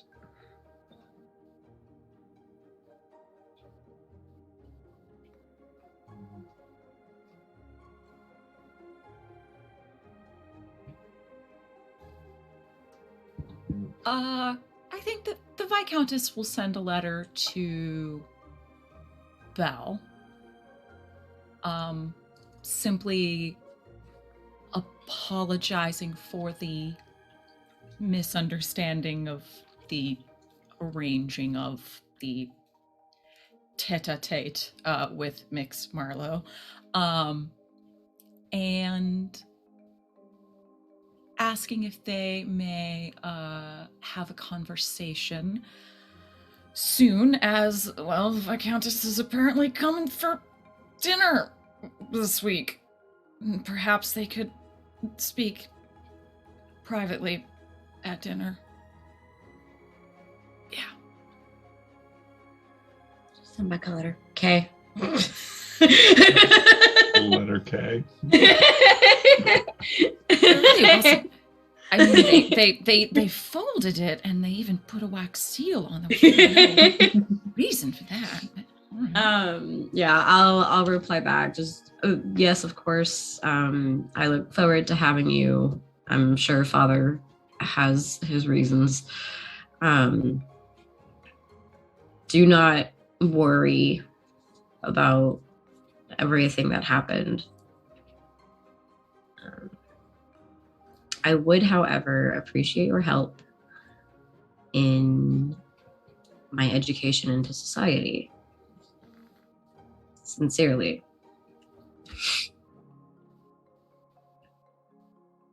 All right. that's one letter each from Sid and Meg. Mhm. Any other letters? Reminder that we get 2 each. I would like to send a letter to Miss Beatrice Desjardins. Dun dun dun. All right. What would you like this letter to say? Miss Desjardins, it has come to my attention that I may have mistaken you and your sister, and I would like to have a conversation as to how we can effectively resolve this matter. All right. I'd like to invite her for tea. Lovely. All right. So Miss Beatrice will write back and just going to make sure that this is all right with Anne, but will accept and make a point of saying that her sister will not be joining her for tea. Yeah, I imagine that she doesn't know just because she doesn't read her twin sister's mail or anything. She just doesn't know. So yes, that is absolutely okay. All right. So you'll receive a note back from Miss Beatrice saying, of course, I'd love to help resolve any misunderstanding. And I would be delighted to meet you for private tea at your convenience. Okay. Right. What about you, Anne? Any letters that either Camille or a connection would like to send? I'm having a really challenging time. I will, however, leave a note on my sister's pillow while she's staying at the estate, and I will say, it will say, "Good evening, sister. I hope things are well with you. We have not properly discussed the situation after my departure from Bordeaux. If it's all right with you, perhaps we should have this talk over breakfast at some point when you are not busy." And it will say, "Love you," and signed C, and just placed on her bed. Wonderful. All right. And at some point, a servant will arrive with a signed note from your sister confirming breakfast the following morning together. Okay, so I just, for my own curiosity, would it be before the tea? I'm guessing it would be like before the tea they would talk first, right? The breakfast before the tea, or a different day? We can work that out definitely with the timing, but yeah, we can have the breakfast before the tea if that's all right with everyone. Yeah, tea is normally 11 or like 2. Perfect. All right. Any other letters that anyone would like to send before we take our mid-session break? No? All right. Well, then, everyone, we will be back shortly. Please go ahead and whatever you need in terms of taking care of your own bodies, have a cup of tea, take a stretch, and we will see you shortly.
Welcome back, everyone. We hope that you enjoyed your short break.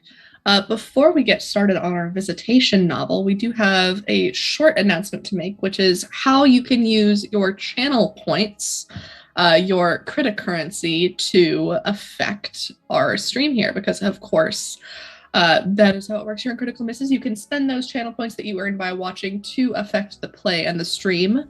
I will make sure that we are listing these at the top of our sessions going forward.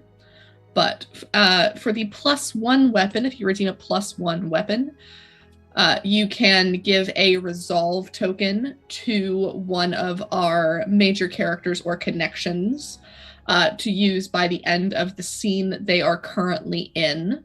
If they're in a visitation or if they're at an event, they have to use it before the end of that scene.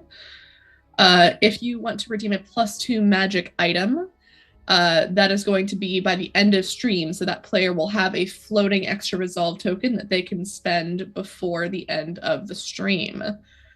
The way that resolve tokens work are that they are the things that our players can use to impact play outside of what their characters could do. If you would like to redeem a cursed object, if you would like to redeem a cursed object for 5,000 channel points, you can start a monologue. So you can request a monologue from one of our players as either a major character or a connection to hear what is going on in their head at that moment. There is, of course, name generator. If you would like to name one of the NPCs of one of the folks who is at this ball and gossiping, or if you would like to potentially name one of the unnamed people that are happening in a rumor. And if you would like to redeem a lore drop, which is for 10,000 channel points, you will have the opportunity during our rumors and scandals section to introduce a new rumor or spread a rumor. And we will let you know when that is coming up. So again, that is, you can redeem a +1 to give a resolve token for the end of that scene, a +2 to give a resolve token for the end of session, cursed object to start a monologue for one of our characters, name generator to name one of our NPCs, and lore drop if you would like to introduce a rumor. All right, we have one of our NPCs is Sir Augustus Thimblewood. Lovely. That is wonderful, and I think that name shall be the name of the Baron who is rumored to be visiting soon. All right. With that being said, we are going to go ahead and get started on our next phase of play, where we have a couple of visitations that are going to occur. So I do believe that the Viscountess has invited the Marlowes and also Miss Jones over for tea. I believe that... what other visitations do we have that will be happening? That's the one on the top of my mind. I think that's the main one. I don't think there was other ones with Gamid, or the other one was supposed to be the dinner with my family and the Viscountess. Yes, and yes, Libby's here for that. Yeah, we can definitely wait for Vivi to be here. Camille is going to have breakfast with her sister, I believe. Yes, and then sister's going to have tea with Miss Marlowe at some point. Maybe not on the same day as the whatever the Viscountess is planning. I don't know. Right. Definitely. Okay. So what order do we think these are happening? Probably the breakfast is going to happen first, as that's happening the day after this luncheon. Are we planning on having that tea the same day? Basically, Beau, it's up to you as the person who is invited to both of these teas, which is happening first. I received the invitation from the Viscountess for tea first, so I would have, when I extended the invitation to Miss Beatrice Desjardins, planned it on another day, so presumably after the tea with the Viscountess. Lovely. All right. And Meg, is there any visitations that Belle is wanting to go on during this time? Not that I know of. I think I'm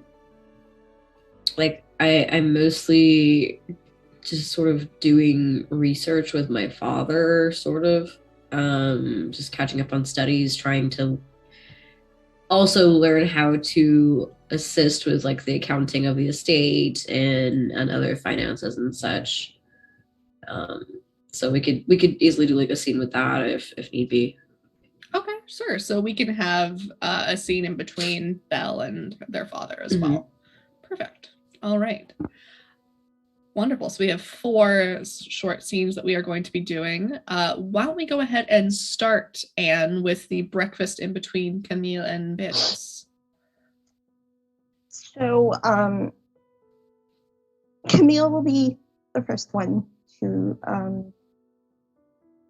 wake up and get ready for breakfast. She has a lot on her mind, so she's just not sleeping well. And probably when Beatrice comes down, she's doing that thing that they used to do when they were younger and like had on kitchen and just, like eating cookies or something that she's not supposed to be eating instead of a proper breakfast. And what she will do when her twin comes in is, I guess, take the cookie jar and place it like in the middle of the counter in between the two of them. And she says, "Sister, I think I have more problems than I can handle right now, and we need to talk about them." And then she's just like takes a cookie from the jar in between them, and she's like,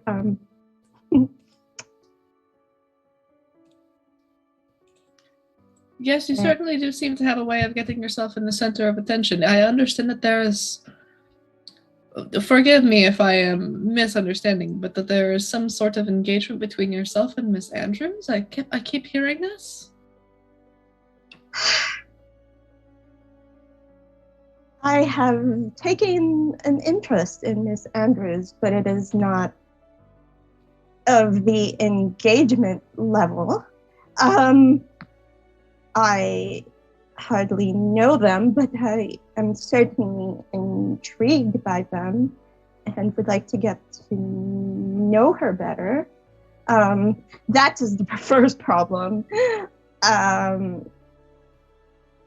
I'm not sure if that is a particularly good idea to pursue.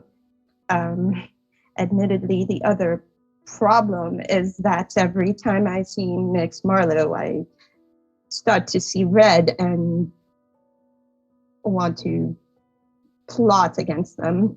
That is another problem. How are things back home with Lord Dupont?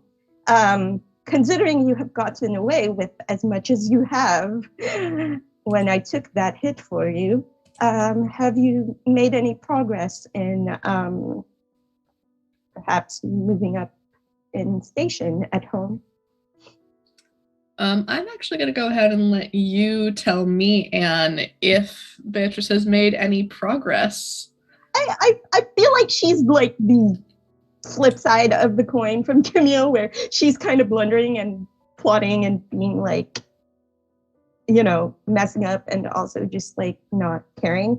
I think that I don't remember how long Camille has been away since the incident, probably like a year. I say months, I say years, but like I imagine in that kind of year span, they have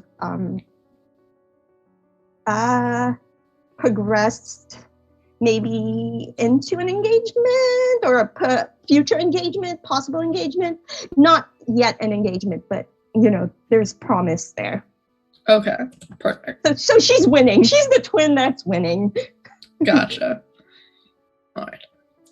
Well, after the rocky start that we got. I'd say that it's going much smoother. I think that we may have a happy announcement before long. And, in my desire to come and see you, I thought, absence does make the heart grow fonder. And perhaps when I arrive home, I will have a question to answer. We'll see. A year is certainly a long time for twins to live apart. I've missed you dearly. I'm sorry I've been remiss to update you. I have not sent out as many letters as I should, but I figured you are living your happily ever after, your best life, as they say. Well, I suppose, but I would rather not have you interfering again with whatever is happening with Mix Marlowe. As you know, anything else that comes up involving our family name and theirs might put a hold on my happily ever after, as it were, which I know as my sister you have no wish to do.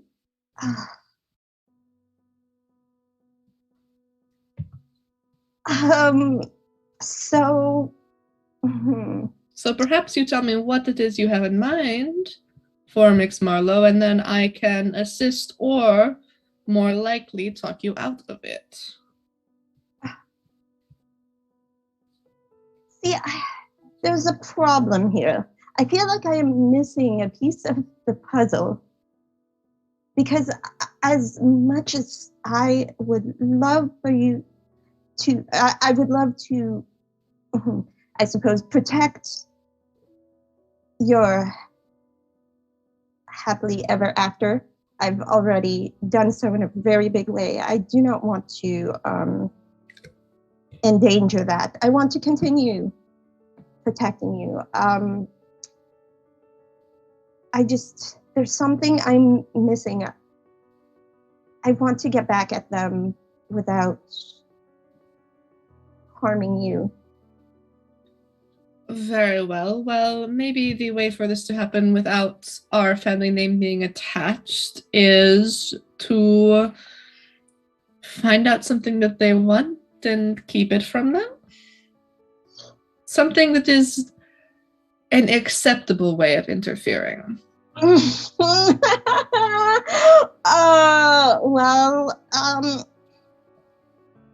I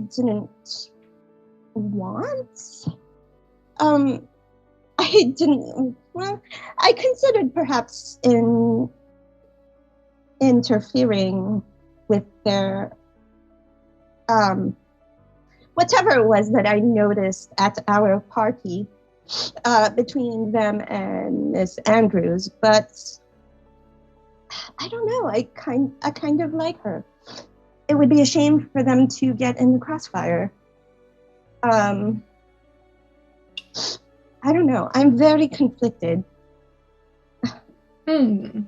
Well, if I may, your name and Miss Andrews' names are already connected favorably in society. I did notice that there was a slight run-in between the two of you at the Viscountess's luncheon yesterday. And if, as you say, Mix Marlowe has some level of affection for Miss Andrews, perhaps, if Miss Andrews is as tolerable as you say, it might be time for you to consider settling down. She is delightful. She is refreshing. She is everything that this society is not. And admittedly, I've developed a little bit of a crush on her. Well, then perhaps, do you know, I might find out what exactly Mix Marlowe's relationship with Miss Andrews is, and help you in that department. Maybe I can let them know that you are interested in Miss Andrews, see if that causes them to squirm a little bit. But no more than that. Again, we are keeping this the proper ways of interfering. Absolutely. I have one more thing to discuss with you. And she'll take another cookie because she's like, every time she brings up something that may displease her twin, she picks up a cookie. And she says, I've made a friend here, an actress, a performer. Her name is Ms. Cassandra Logan. She, let's just say that she is the kind of person you do not want to you do not want to be on her bad side. What do you think would be the chances, or what do you think would be the chances that I could perhaps have her take the heat for something and get them to perhaps cause a little trouble that would benefit us and not harm us at all? Do you think that perhaps we can plot something in that way? Now, you want to be careful if you are interfering with someone who does not hold our rank in society, But perhaps there is some way that she can be of help if she is, as you say, a friend. It's something to consider. I just wanted to put that out there since, the concern is that we are going to be negatively impacted. Perhaps if she were the one. Perhaps she can help further some of these rumors that are going around and maybe introduce a few of our own. She does love to talk. Oh, there we are. Allow me to speak with Mix Marlowe, and then we can decide which rumors it is that we would like to be spread. Well, you do not need my permission for anything, darling sister. I trust you explicitly with whatever is going to happen. I just wanted to keep you apprised. I feel like we haven't talked in so long. Wonderful. Well, I will update you after I have had my tea with Mix Marlowe, and you make sure you stay on friendly terms with Miss Andrews until then. Absolutely. And then she will lean over and give her sister a hug. Just I left the last cookie for you. All right. And I do believe that we have a monologue token being redeemed. Okay. Okay. Beau, I think, is redeeming. Yes? Okay. Miss Camille Desjardins, if you wouldn't mind telling us a little bit more about your feelings for Miss Andrews? I'd like to know a little bit more about that, if possible.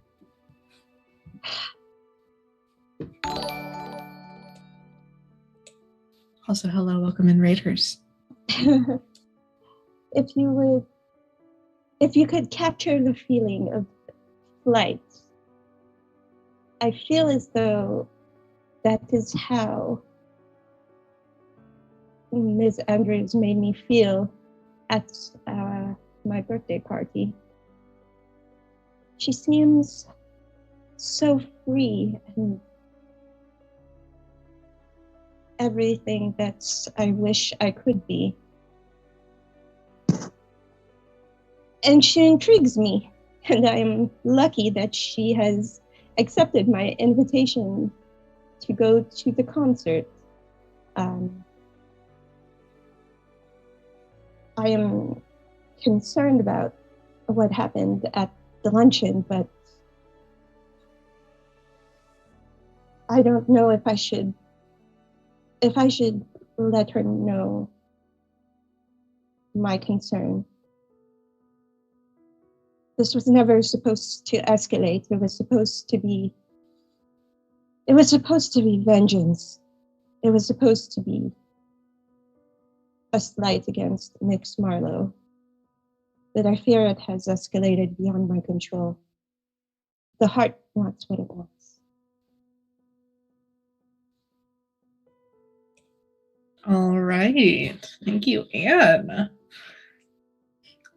And I believe that we are going to go ahead and hop scenes and head on over to the Viscountess's manor for tea with Mrs. Marlowe, Mix Marlowe, and Ms. Jones. Excellent. Tea is a more understated affair, but she left the tool and everything in the entryways and everything, because why not? It's pretty. And yeah, did it up, all the fixings for tea.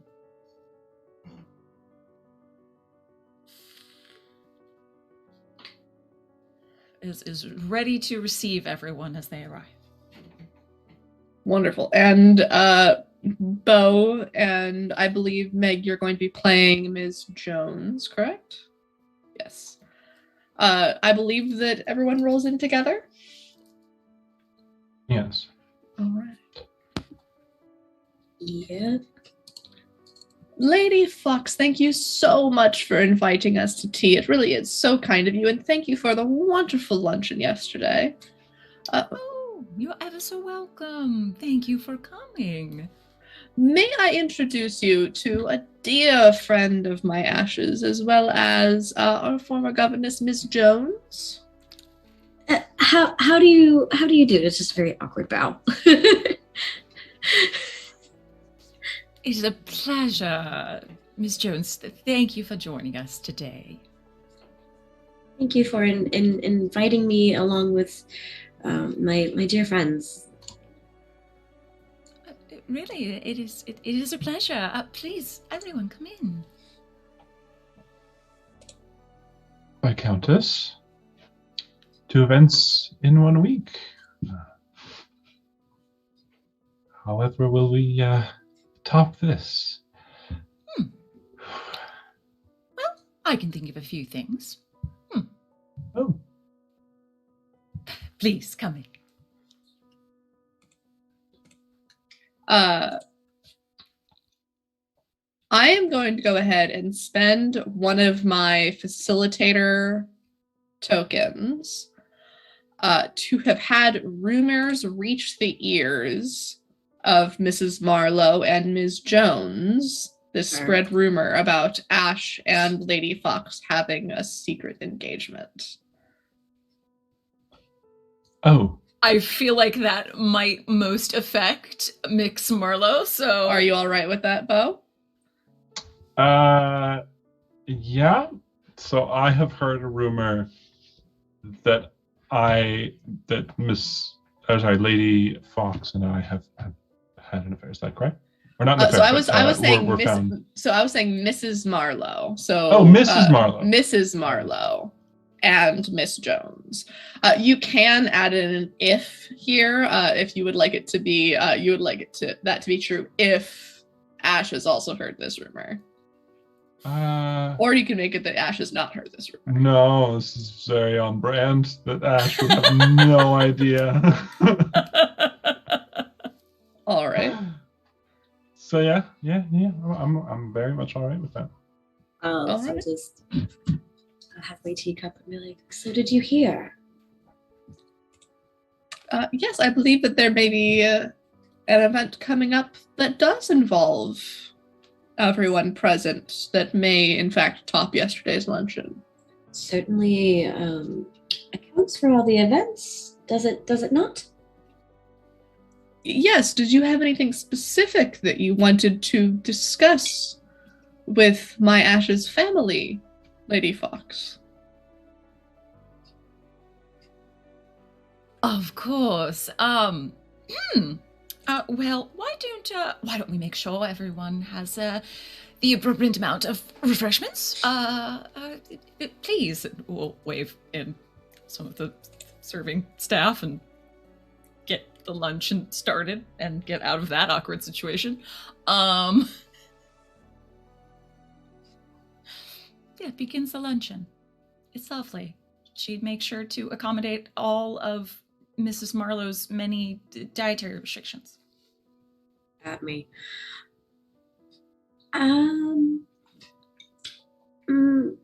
My dearest Evangeline.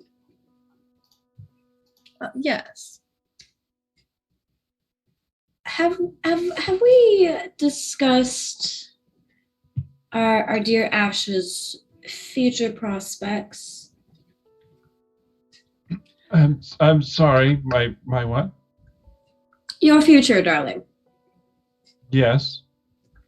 Yes. Do you have one?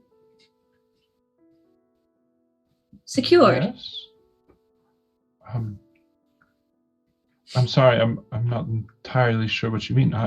Well, as you know, dear, you are currently slated to inherit the Marlowe family name and title. But of course, if you were to make a match that desired, if you were to make a match with their own title, perhaps, I am absolutely certain that Willow would be most capable of taking over as the future head of household. I certainly want whatever will make you happiest, dearest. And there's certainly nothing wrong with being the house spouse to a viscountess, after all. And at that, I gesture towards Lady Fox. The Viscount.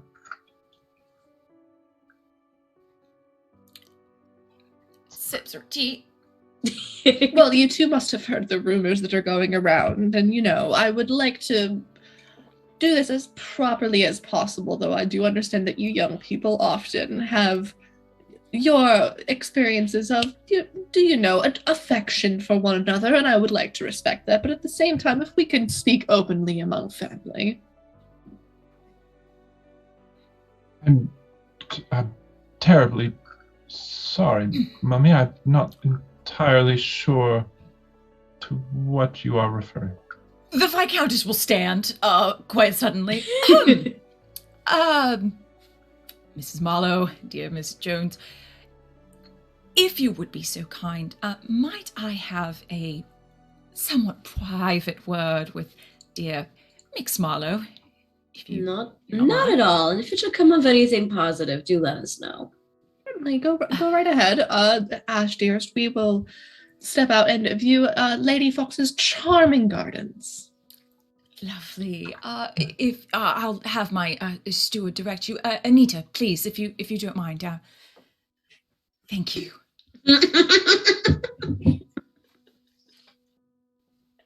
We had to make it canon. Every steward is named Anita. It's canon.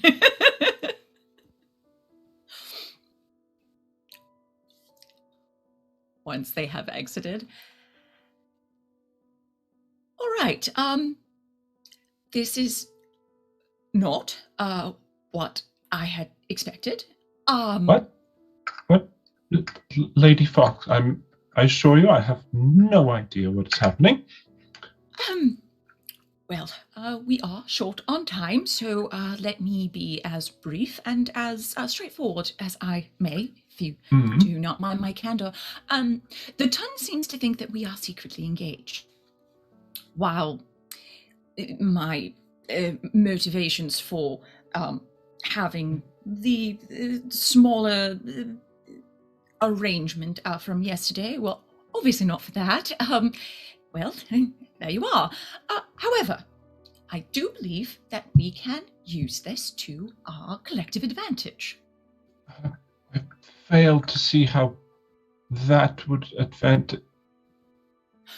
Well, given that paramours, certain individuals who may or may not have a understanding within society, are usually allotted a little more, leeway when it comes to certain amounts of propriety. So, I say we shall let the Ton believe that you and I are secretly engaged for as long as they would like. However, in the meantime, we can utilize that little bit of extended time that would allow us to have to endeavor to, one, pump up your spirits more appropriately, as, again, self-esteem, and also potentially set up more time for yourself and, Miss Andrews to heal any wounds. Forgive me, Viscountess. I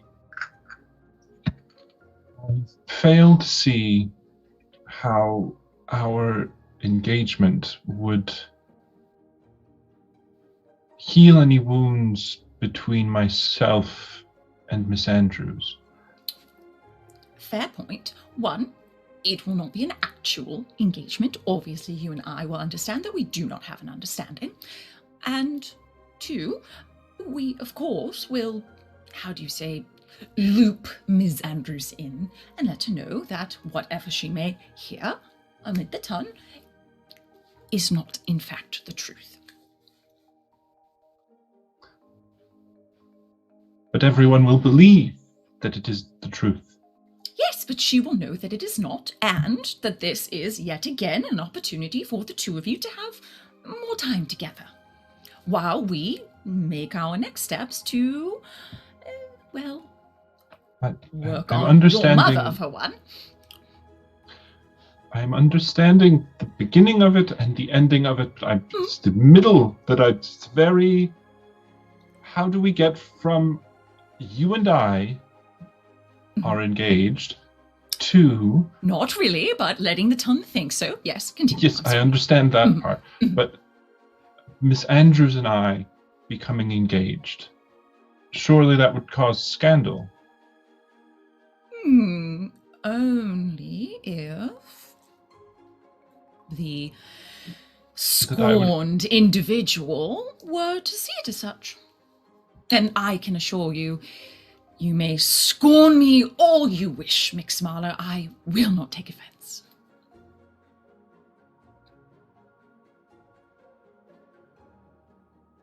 Now, for as that middle portion, yes, well, that is a little more sticky, as it were. However,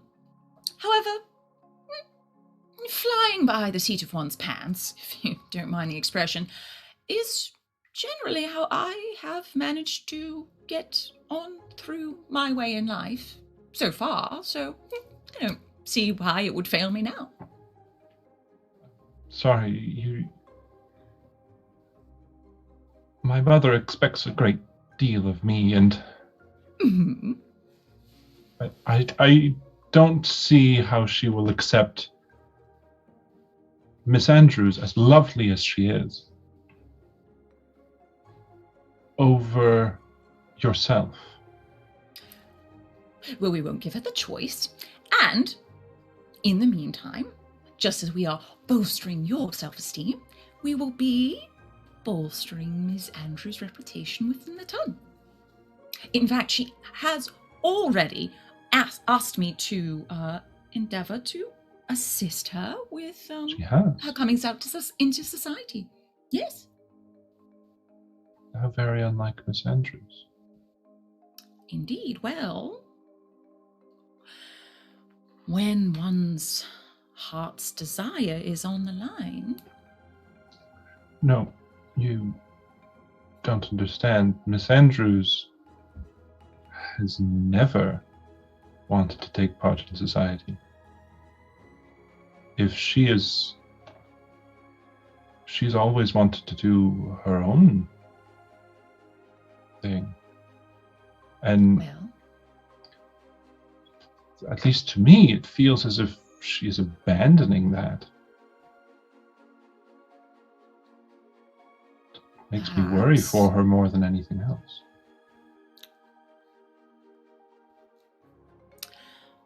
And wouldn't you like to have more of an opportunity to discuss that worry with her?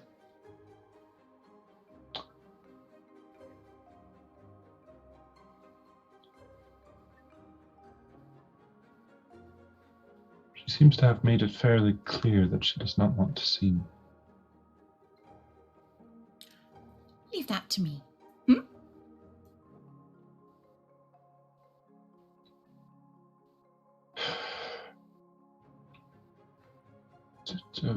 Do I announce the engagement, or do you? Oh, no, there will be no announcement. Again, always leave the ton wanting more. The assumption of an engagement is far more powerful than announcing either way whether or not it's happening. I see. Well, I suppose that means we'll be seeing a fair bit more of each other. Of course.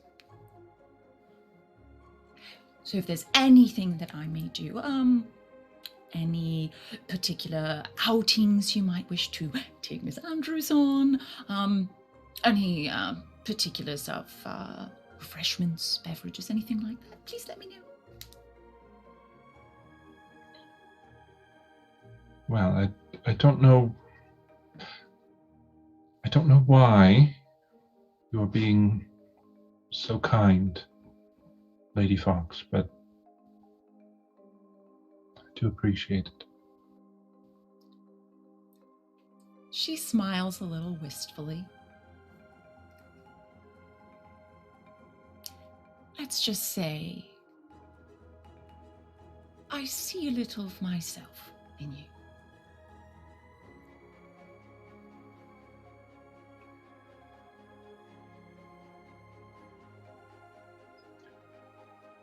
Well, if I can get through this with the same amount of grace as you have, then I suppose there is something to look forward to. Grace. Lesson 1 of the esteem of oneself. Even if you do not believe it, if you simply show in your outward appearance that you feel confident going into a room, others will do the same. Have I not been doing that? You haven't not been doing that. All right. She'll walk over to them. Like pick up a flower arrangement. Stand up. Yeah. Straight. Shoulders back. Shoulders down. Yes, perfect. This is the air with which you walk into a room. Own the space. It is yours. You deserve to be there. Understand? Yes. Lovely. Now, we will return to the luncheon. We will say nothing either way about our engagement, but we will let them make their own assumptions, yes? When do I breathe? Now would be preferable.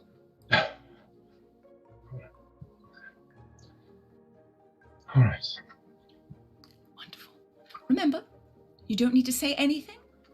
They will fill in the blanks, yes? Right. Wonderful.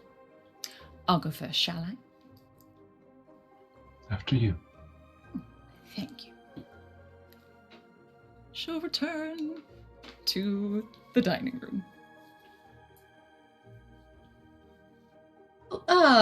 Lady Fox, how delightful to see you. Are you and my dear Ash finished with your conversation? Yes, I believe we are. How was the turnabout the garden? Oh, it was quite lovely. It was absolutely delightful. Thank you. Wonderful. Well, please, why don't we sit down and start the luncheon appropriately, yes? Certainly. And will Ash be along? Oh, of course. Wonderful. Here I am, Mother. I'm here. Hello, dear. Hello. Come and take a seat. Oh. And I see that there is nothing here that does not look delicious. Lady Fox, you are too thoughtful about my delicate stomach. Not at all. Please. All right. And I think that is where we will go ahead and hop scenes. Welcome in, Raiders. Thank you. And I believe that we'll go ahead and hop on over to the Andrews house, where I believe Belle is having a conversation with her father.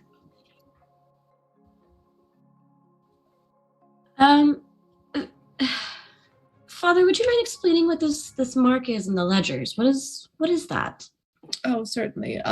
Yes, that refers specifically to something to do with the tenants. Let me see here.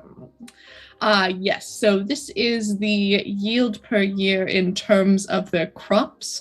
This is what percentage owed to us, and this is what percentage they are allowed to keep for their own personal use. But I was under the impression that your brother would be arriving today and I would be discussing these things with him. Is Richard not on his way back? I don't know. Anita, bring the mail, please. Has there been any mail?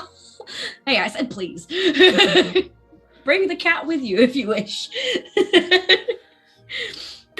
And Anita will bring in there. Did Richard leave a note?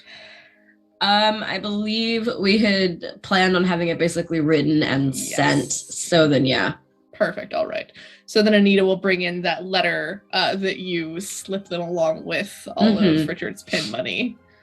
Yes, here it is. Here it is, Father. All right, and the colonel will take it and open it. He seems to have been delayed another month. I swear, I'm not sure when that boy is going to take up the responsibility that he's going to need in order to help lead this family and to care for you, you know. If I should happen to drop dead anytime in the next few years before you find yourself a match, it will be him in charge of making sure that your dowry is appropriately handled. Let us not jest about you dropping dead, Father. We know how that worked for Spencer. Very well, I apologize. But I don't know. I thought it would be helpful. That way, at least if when I do marry, not if, then I could be of some further use to aid the house. Well, I suppose, but Belle, if you're marrying someone with their own title and lands, it will be their responsibility, and your responsibility will be more of the social one. Can I not do both? Well, generally speaking, it is one member of the partnership who takes care of business and one who takes care of pleasure. Let us say, it is not for you to worry yourself about the running of the finances and things for an estate. That has never been your role. No. I mean, certainly I discussed these things with your sister, but then of course she married into a title, and so that fell to your brother, but now it is your brother's responsibility, and I understand that your brother has no intentions that I can see to marry into a title, so. Well, Richard definitely got mother's free spirit more than I did. He may just not want to run the house anymore. It is a daunting task. Well, certainly it's daunting, but at some point all young people must grow up and assume their role in society. Well, yes, but shouldn't you also wish that the household not fall into ruin? Absolutely, and that is why your brother must be here to learn. But what if brother does not want to do it? Then in that case, we shall hope that I live forever. Yay. What about this mark? That mark. That requires... that's going to need a couple of our maps so I can show you out where the portioning is. Anita, bring the maps from my study, please. Speaking of, by the way, I am delighted to see that you seem to be working on taking your place more in society. I understand that something may be about with you and one of the newly arrived Desjardins women. I'm delighted to hear that you may at last be en route to taking your place in society. Oh, well, that is news to me. Oh, I apologize. Did I speak out. Like I mentioned, it's usually one person's role to. Your mother's job was the pleasure and the social. No, it's no. It's it. I've only had a couple of interactions with Miss. I believe it's Camille is the sister I've met. Desjardins, and while she's quite lovely, she is also quite odd, and I don't know that we are an ideal match, and I get very confusing Regency era vibes about Miss Jardin, and I don't understand how to interpret her. I do, however, have a opportunity to go to a show with her to at some point at a later date. So we shall see how that goes. I will keep you informed. But I do want to learn this mostly for the notion of, at least if it is a partnership as it is dictated for marriage, then we are partners. Oh, partners in some things, certainly. There must be some separation between the two. Don't misunderstand me. If you do wish to marry for love, that is of course wonderful, and I would support you so long as the person who you do marry could provide for you and make sure that you are well taken care of and is in good standing in society, is definitely name-free of scandal. And it would be your job then to make a good life partner and make sure that things are well attended and society continues to run as promised. Oh goodness. Perhaps your sister should talk to you, but do you know I actually took the liberty of inviting Lady Fox for dinner so that she and your sister may talk to you a bit more about the finer points of being married in society. Oh, I've already talked to Lady Fox, actually, so that dinner should go. Well, I don't know how that dinner will go.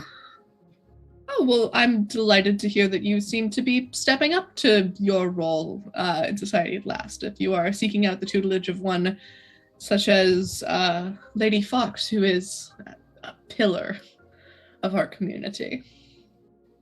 She's holding something up, all right. All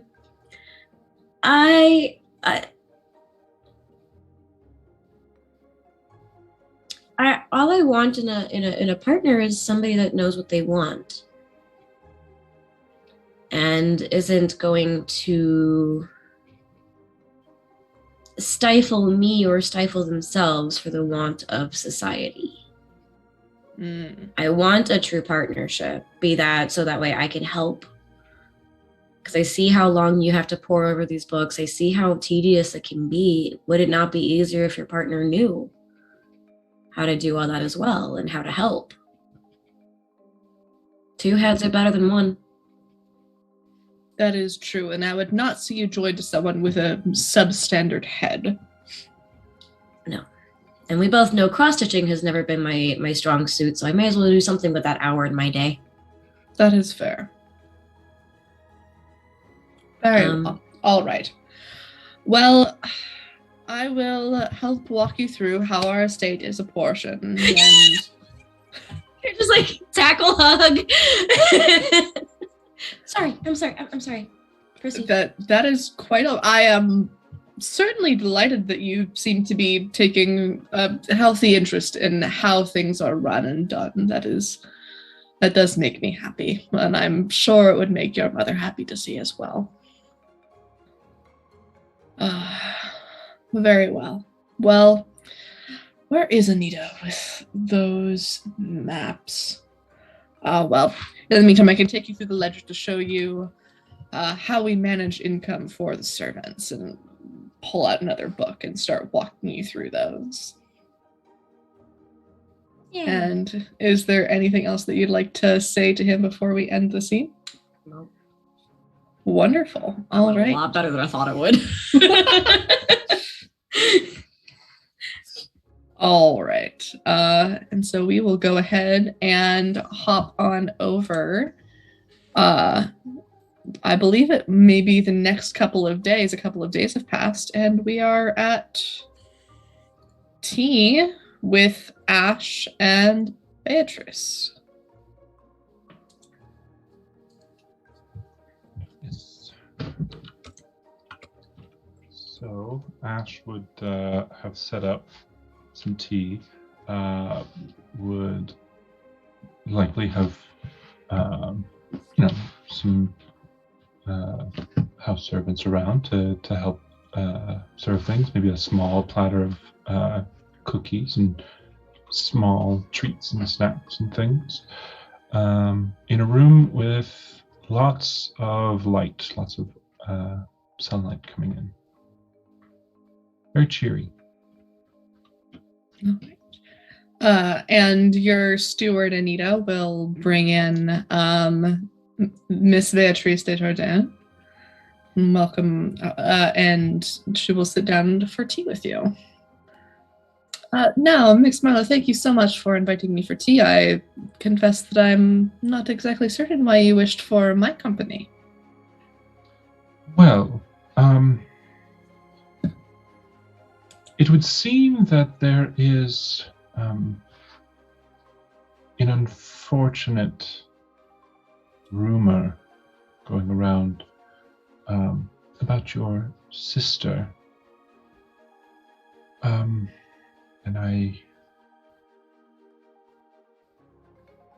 I'm very bad at these dancing around these issues.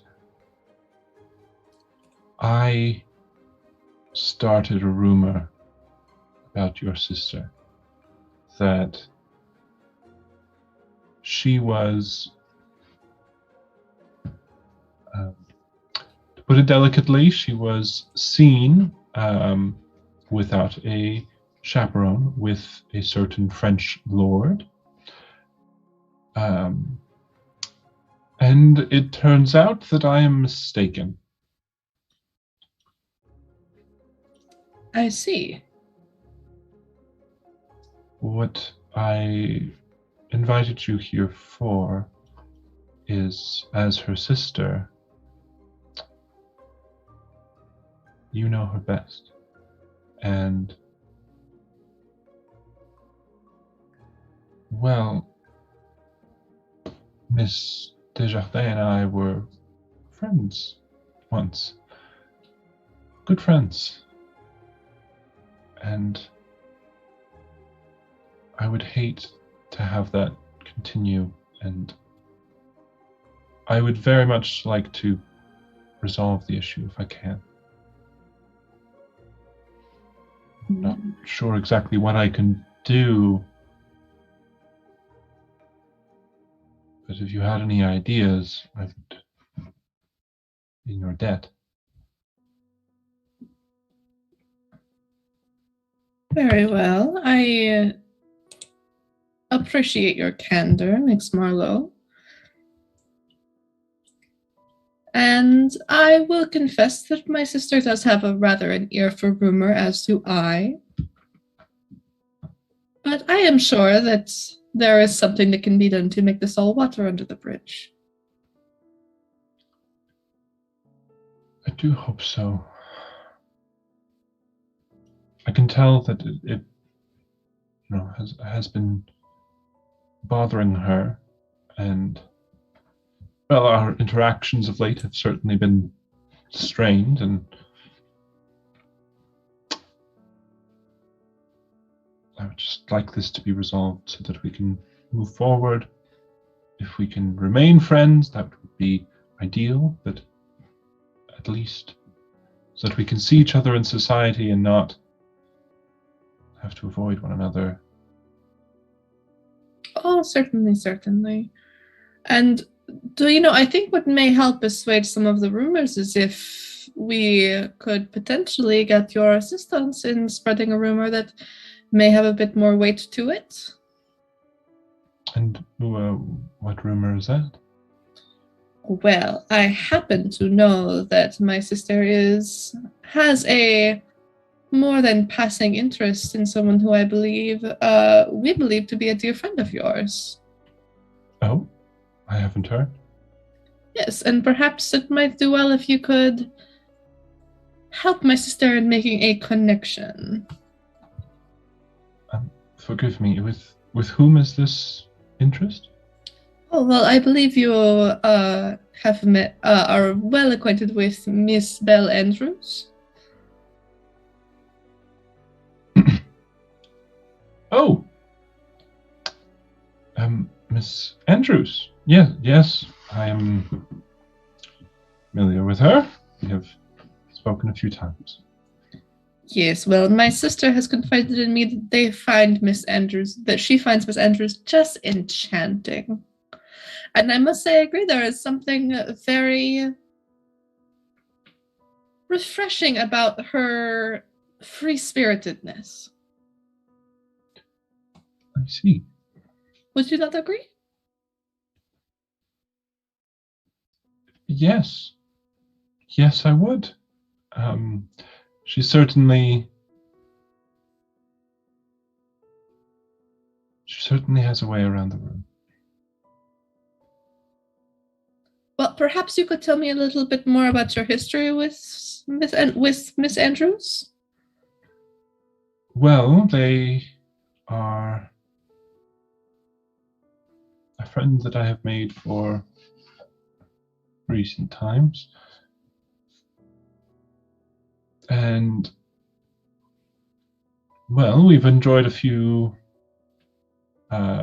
evenings together, a few dances, and we are friends. We met several months ago. No, I think we have actually a specific time for this one. Sorry, out of character. What was our specific time? Sorry. I believe that it was 3 years ago. That's right, it was 3 years. I mixed up months and years. Known her for 3 years now, and well, I know she is someone I can count on. I believe that we have a monologue token to be redeemed. We can interject that right now. Sid, Yes. go ahead. Oh, Mix Marlowe, Yeah. what are you thinking right now about this entire situation?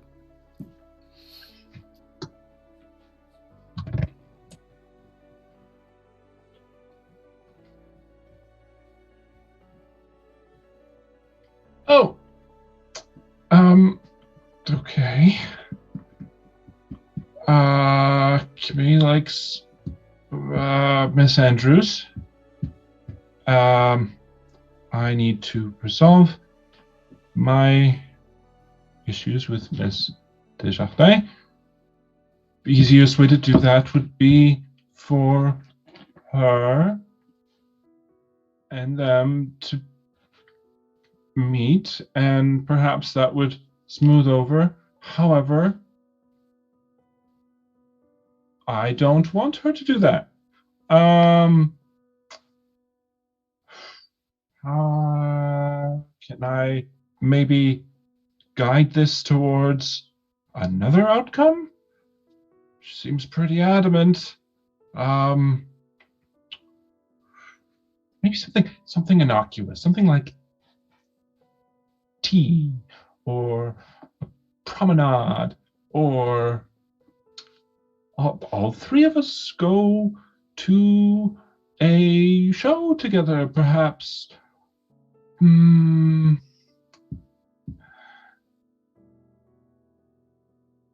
What if that rumor is true?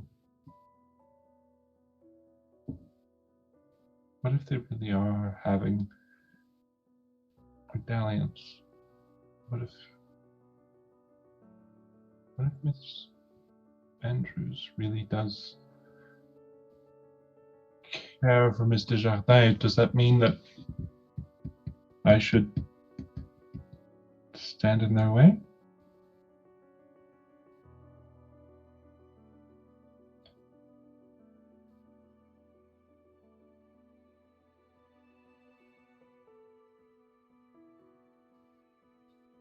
itself.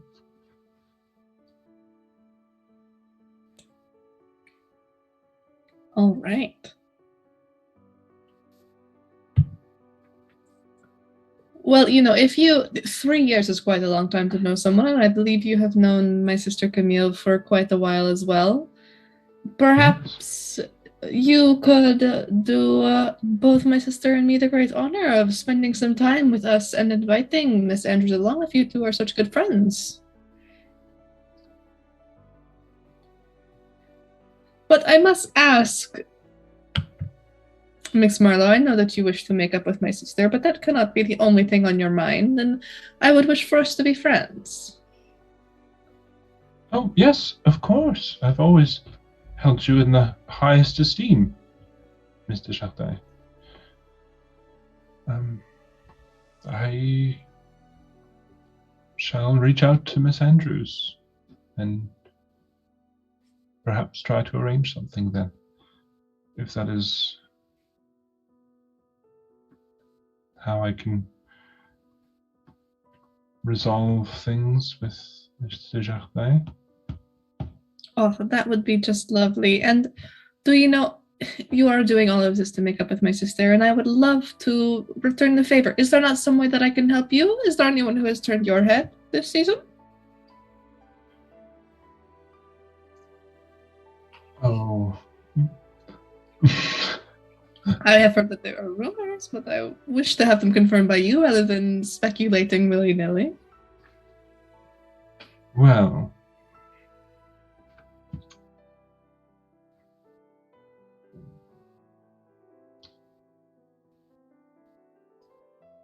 I suppose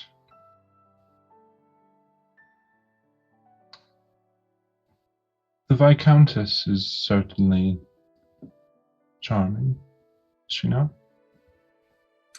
Oh, yes, a very proper young woman of society. You could certainly do much worse than her. And does she return your affections? It would seem that she might. How splendid. Well, perhaps we should get together. Just a small party. I would if I could bring my own guests, but alas, I will likely need to return to France to bring him to us. But Yes. perhaps I could tag along as a chaperone, a fifth wheel on the carriage. Of course, you are always welcome. After all, it is your sister. Oh, you are so sweet.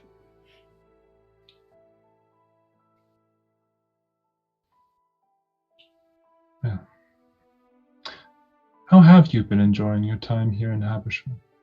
Oh, I have simply loved it. My sister, for all of her delightful quirks, does know how to throw a wonderful party, and our birthday was simply splendid. Thank you for attending, by the way. I had not had the chance to thank you personally.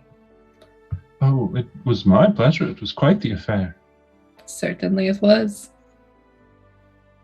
And if you and the Viscountess are attached, I presume that maybe it may be my thanks for the invitation to her luncheon as well.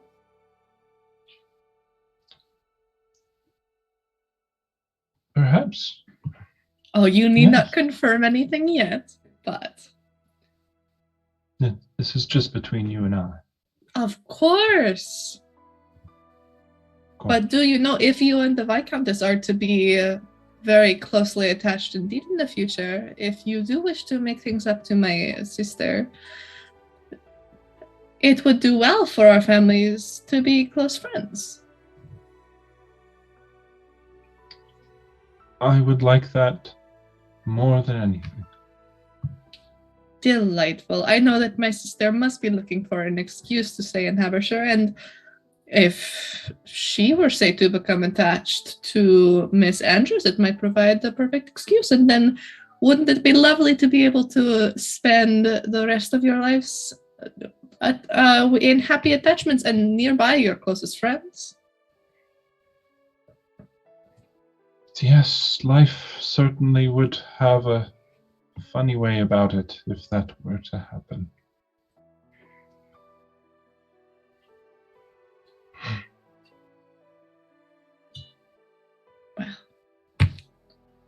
let us not dwell too much on the future, but perhaps we will find an occasion in which we can bring all of our dear friends together. Yes, we will have to do that soon. Wonderful. Well, I must get back home, but thank you so much for the invitation, and I will certainly put in a good word for you with my sister, especially if you can put in a good word about my sister to Miss Andrews. Of course. Yes. Well, this has been lovely. And unfortunately, my dearest mother needs me for something. Well, certainly I shall get out of your hair at once. Terribly sorry to usher you out like this. No, it is fine. I am sure that my sister wishes to see me anyway. Of course. Have a good day, Mix Marlowe, and thank you for the tea. And you as well. All right. We'll go ahead and end that scene there. Hello, Raiders. Welcome in. And I am going to check in and ask.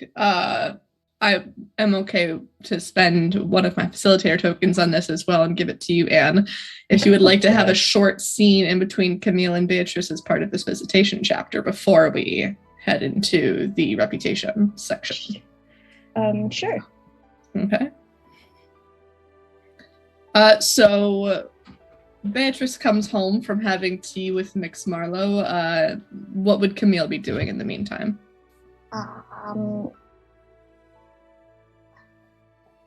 I would say that she is in the study reading or in the sitting room. I don't know where people go to read in their fancy houses. I will say that she is just sitting in the sitting room reading, maybe a little nervous, waiting for her twin to come back. All right, excellent. So Beatrice will come in and say, I have news for you. She kind of looks from over the book, and she's kind of like peeking over the book, and she says, okay, you have my attention. And then she puts the book down on the side table. How did your tea go with Mix Marlowe? Some interesting developments. As it turns out, Mix Marlowe feels very badly and would like to make things up with you, and has offered to help acquaint you with Miss Andrews, who is a dear friend. Camille looks very confused. She's like, what am I missing here? Like written all over her face. And she's just like, nods slowly, and she says, okay, this is not what I expected, but I appreciate it. I understand that Mix Marlowe's affections may be engaged by one Lady Fox.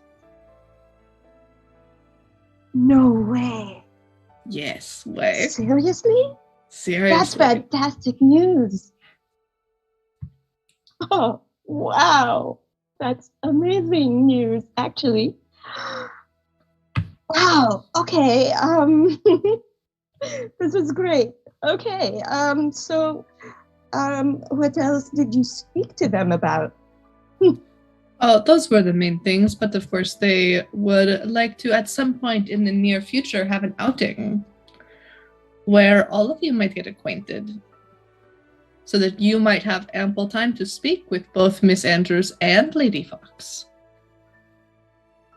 Oh, you mean to say that kind of outing? Okay. You kind of get the, because they're twins, Beatrice would probably kind of get the impression that her twin is getting a little overwhelmed. just a little bit, and she's like, okay, perhaps it's time for me to have a win of my own. I would say this would be the perfect opportunity for you to maybe get a small amount of revenge on Mix Marlowe and slip in a comment to the Lady Fox that may affect her understanding, and also get closer with Miss Andrews yourself. It is about time that you considered settling down. Well, I do have the ear of Lady Fox. They have been a mentor of sorts for me over the last year since I have arrived. Perhaps it could work.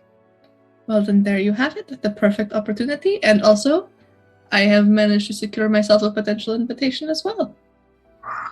Oh, that would be wonderful. I really need to stop getting into trouble without you to save my skin. I would do nothing without your assistance, sister. I would not want you to feel as though you are alone in this. Well, being pushed out of society in Bordeaux has been a struggle for me this past year, but... And making a good match would be just the thing to get you back in. That's a very good point. And then she just stands up and gives her sister a hug, and she says, "You have always been the better part of me," and she just gives a hug. And you have always been my negative influence.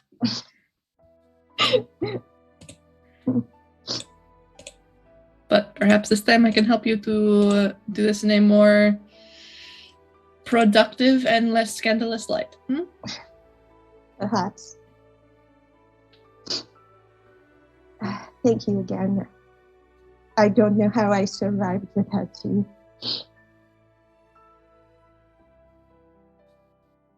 Very well.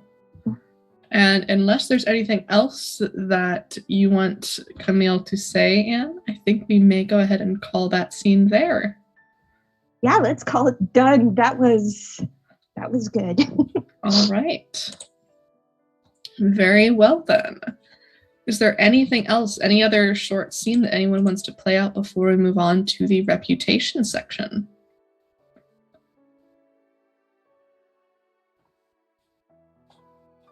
All right.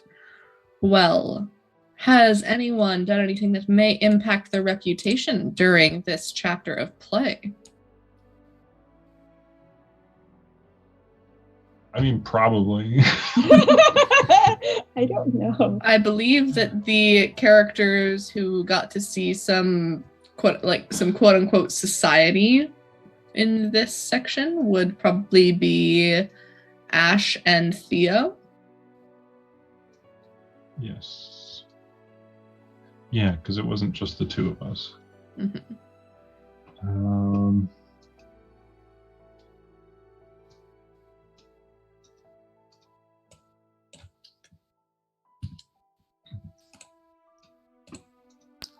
Poor self-esteem and reputation tag you can take, because...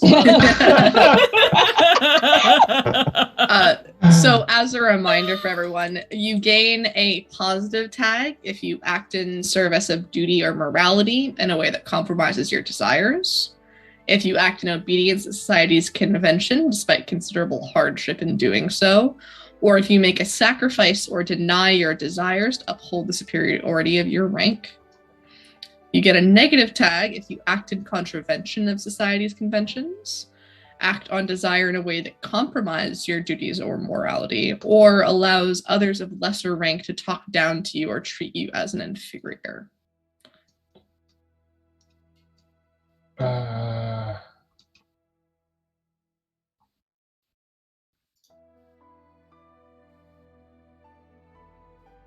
mean, okay. I did not deny my desires. I definitely acted on my desire. My desire, which is to resolve my actual desire, which is to resolve the issue between me and Ms. Desjardins. Mm-hmm. right? So that would be a positive tag, right? Is that right? Or no? I think that the fact that you are willing to go through with a fake engagement and also potentially set up another person with the person that you would like to be with probably counts as going with society's conventions over your own desires. My parents, And not to mention, okay? despite considerable hardship in Yeah. doing so. Mhm. So it was great. So I think that we can probably count that as a positive tag. Yeah. I feel like Okay. Ashley needs to Sacrificial. win tonight. Sacrificial. Good lord. Self-flagellating. Wild. I remember the tag is about how society is viewing you. Society sees me. Okay. Gracious. Weak as fuck. Sorry, the petty X is coming out. Okay. Okay. Sensible, maybe. Gracious. Because I mean, yeah. Sensible feels right. Feels appropriate. I don't know. I mean, you know, the Viscountess is a good match. True. Would be the sensible thing to do. Probably. Also, it'd be the sensible thing to do to set up someone with whom you wish to make amends with someone who they seem to be interested in, who's a good friend of yours. Right, there we go. Yeah, very sensible. Good friends where? The fuck? Society sees us as good friends. It's true. Or at least acquaintances. Mm-hmm.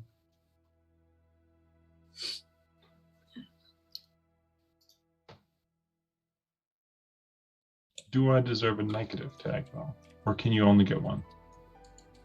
You can get both. Do you think that you did anything in the eyes of society to warrant That's a true. negative tag? It is society. I don't think I did anything bad with society. Just myself.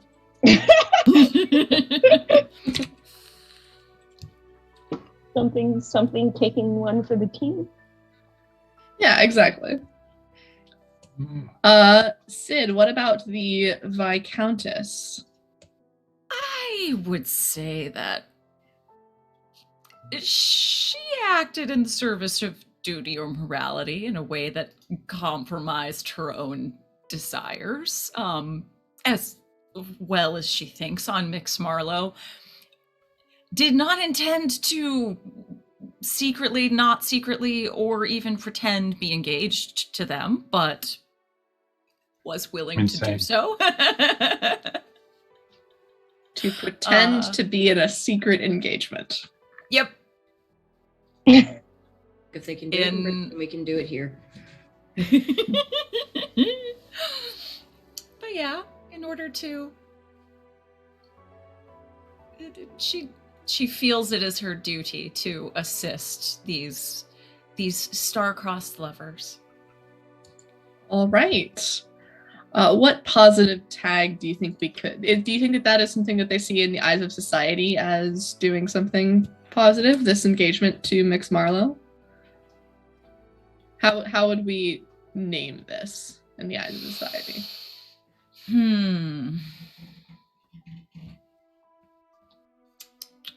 I have a good balance of positive and negative reputation. Yeah?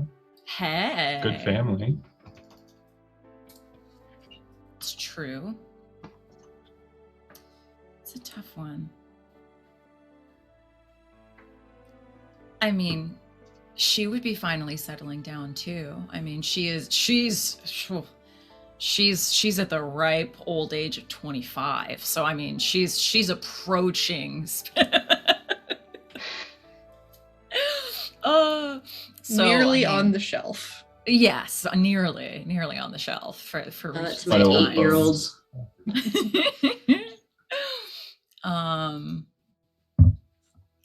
So I guess,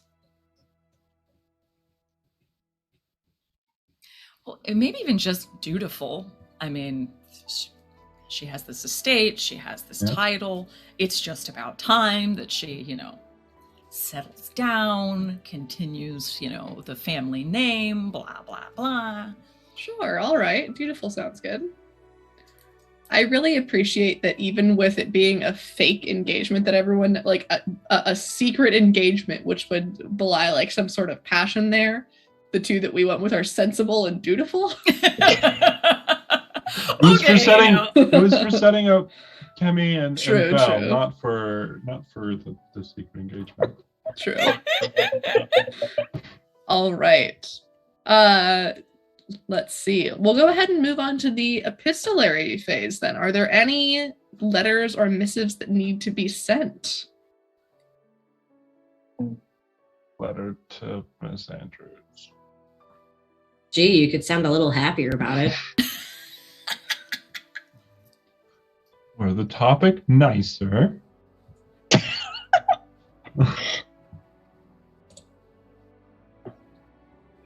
Okay.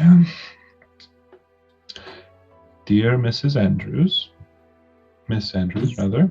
It's like, I married myself. Screw the patriarchy. We're done with the game. We've solved it. You win good society. Well done. That is the single win condition of this game. Dear Miss Andrews, I would like to invite you to an evening at the opera.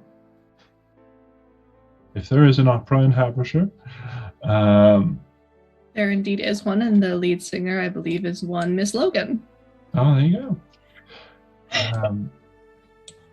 With myself, the Viscountess, and apparently a whole crowd, Miss Desjardins, or the two Misses, what's plural of Miss? The two Miss Desjardins, plural.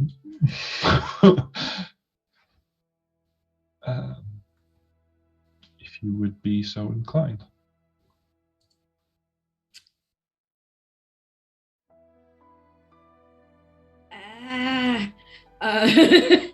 Is also the reaction, and I'll write back going, H. yeah, just just looped. I am actually due to go to the opera with Miss Camille Desjardins. Actually, feel free to tag along that evening. XO, Belle.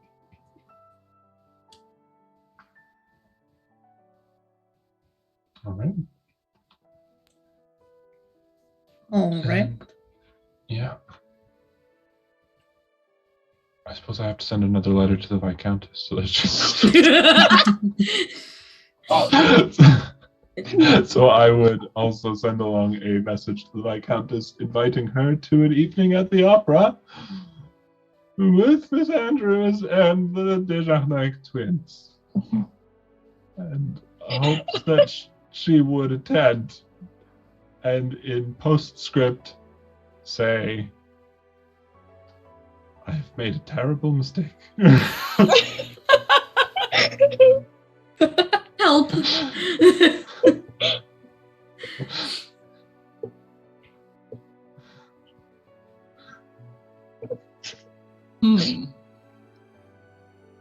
All right. Okay.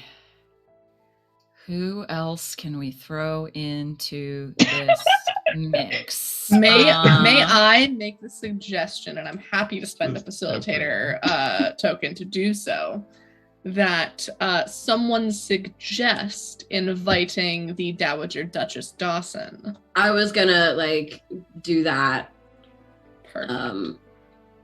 for the next session. Like, why don't you come along? Okay, perfect. It's a party. I like that a lot. I'm going to send a letter to Lady Fox. I need your advice regarding an upcoming outing. I'm not sure how to interpret one's intentions towards myself, and I am very confused. I would appreciate your input. If you could come over tomorrow, well, you have to do dinner anyway. So I will talk to you at dinner regarding everything.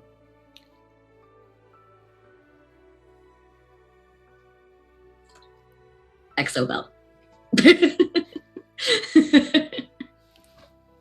I mean, that one's easy. We'll respond that she would be happy to.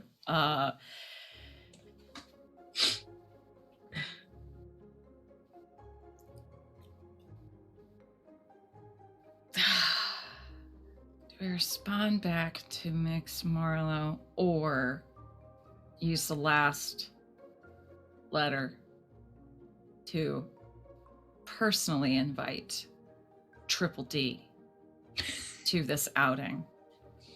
I think I was gonna just do that like in like the morning. Okay. And then like conveniently leave you out of it so she doesn't like kill me. That's more dramatic. Yes, I like that. We'll do this. Okay. Maybe if you heard that, no, you didn't. Maybe no. All right. Then she will respond to Mix Marlowe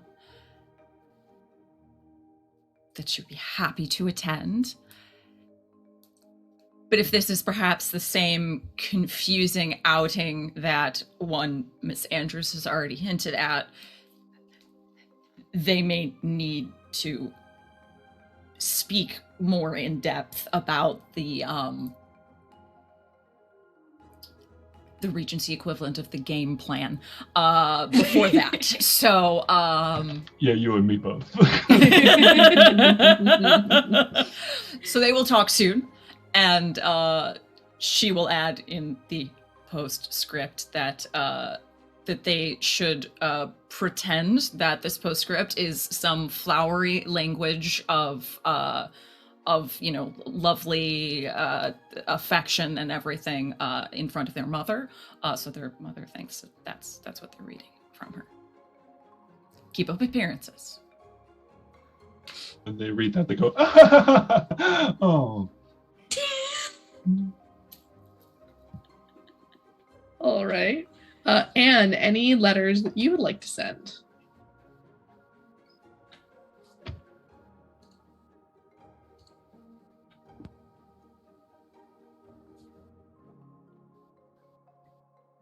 I'm going to send a letter to Miss Logan and essentially say,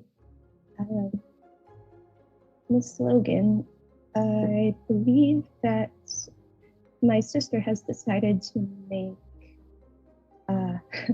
my outing at the opera, the one that I told you about, into a group outing.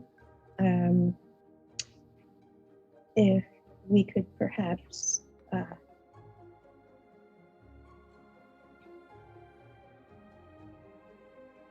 put our plans on hold, I would prefer that this event be uneventful.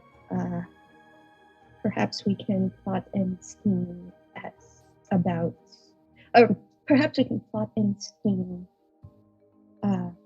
different kind of trouble some other time. And then she'll just sign it C. All right. And then she will she'll write one more letter, and it will say,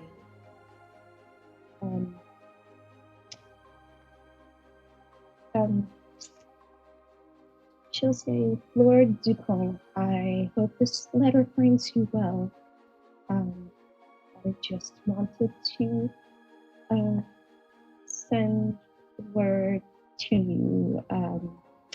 I think I may require more of my sister's time than originally anticipated. My apologies for keeping her so long.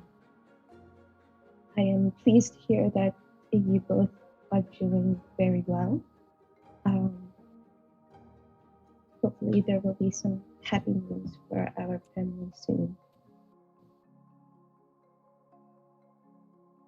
And then she'll just sign it. Miss Kimmy.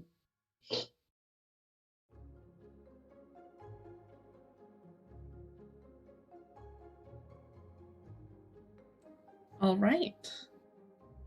Wonderful.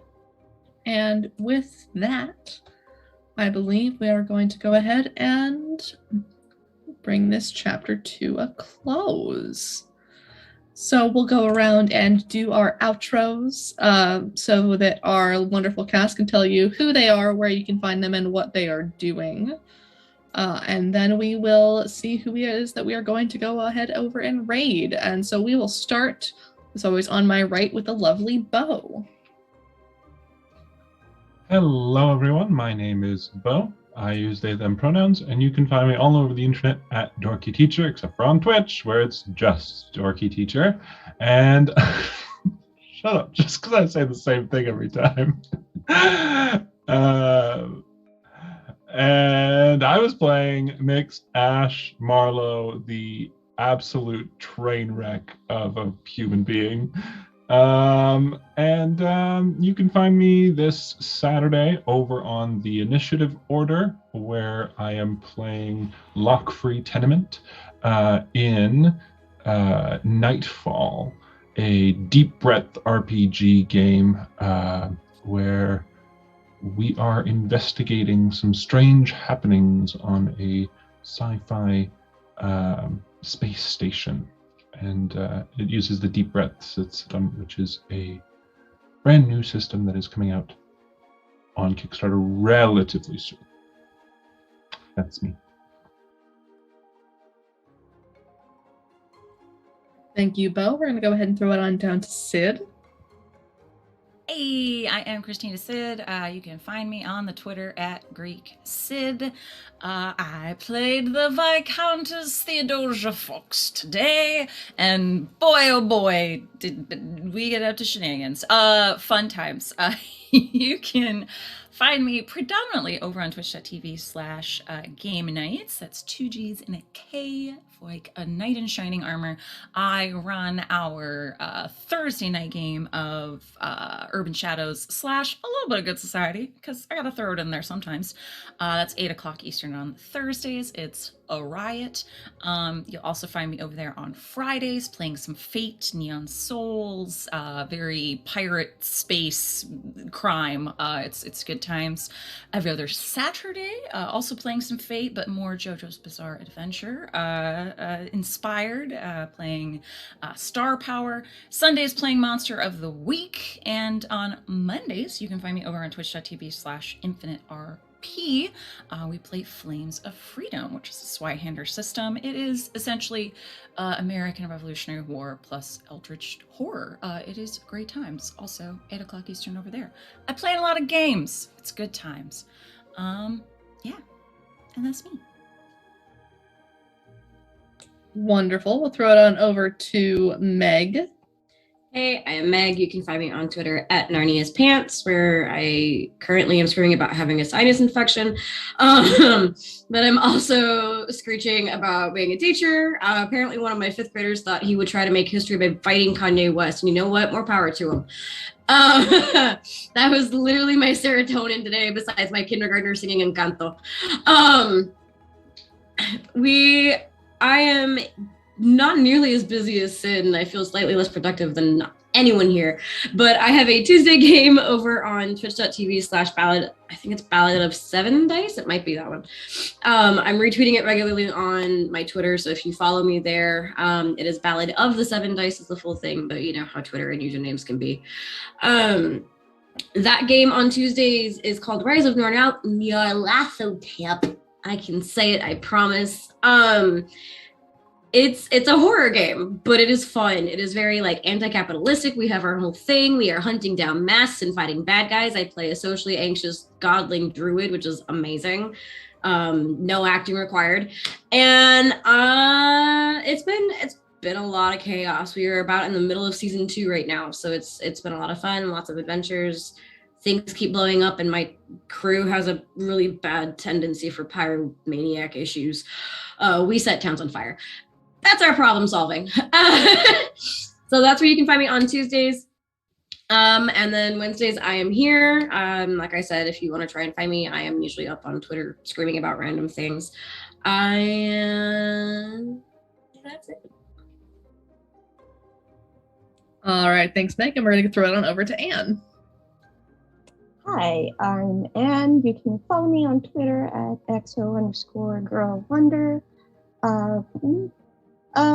I usually just update people on my Twitter, but starting tomorrow, I will be on twitch.tv/Bardic Inspiration Network, premiering a new D&D actual play stream called The Sovereign Lands. So that is happening tomorrow and every Thursday. Other than that, I'm here on Wednesdays causing trouble as Camille Desjardins, your favorite Regency villain with a conscience.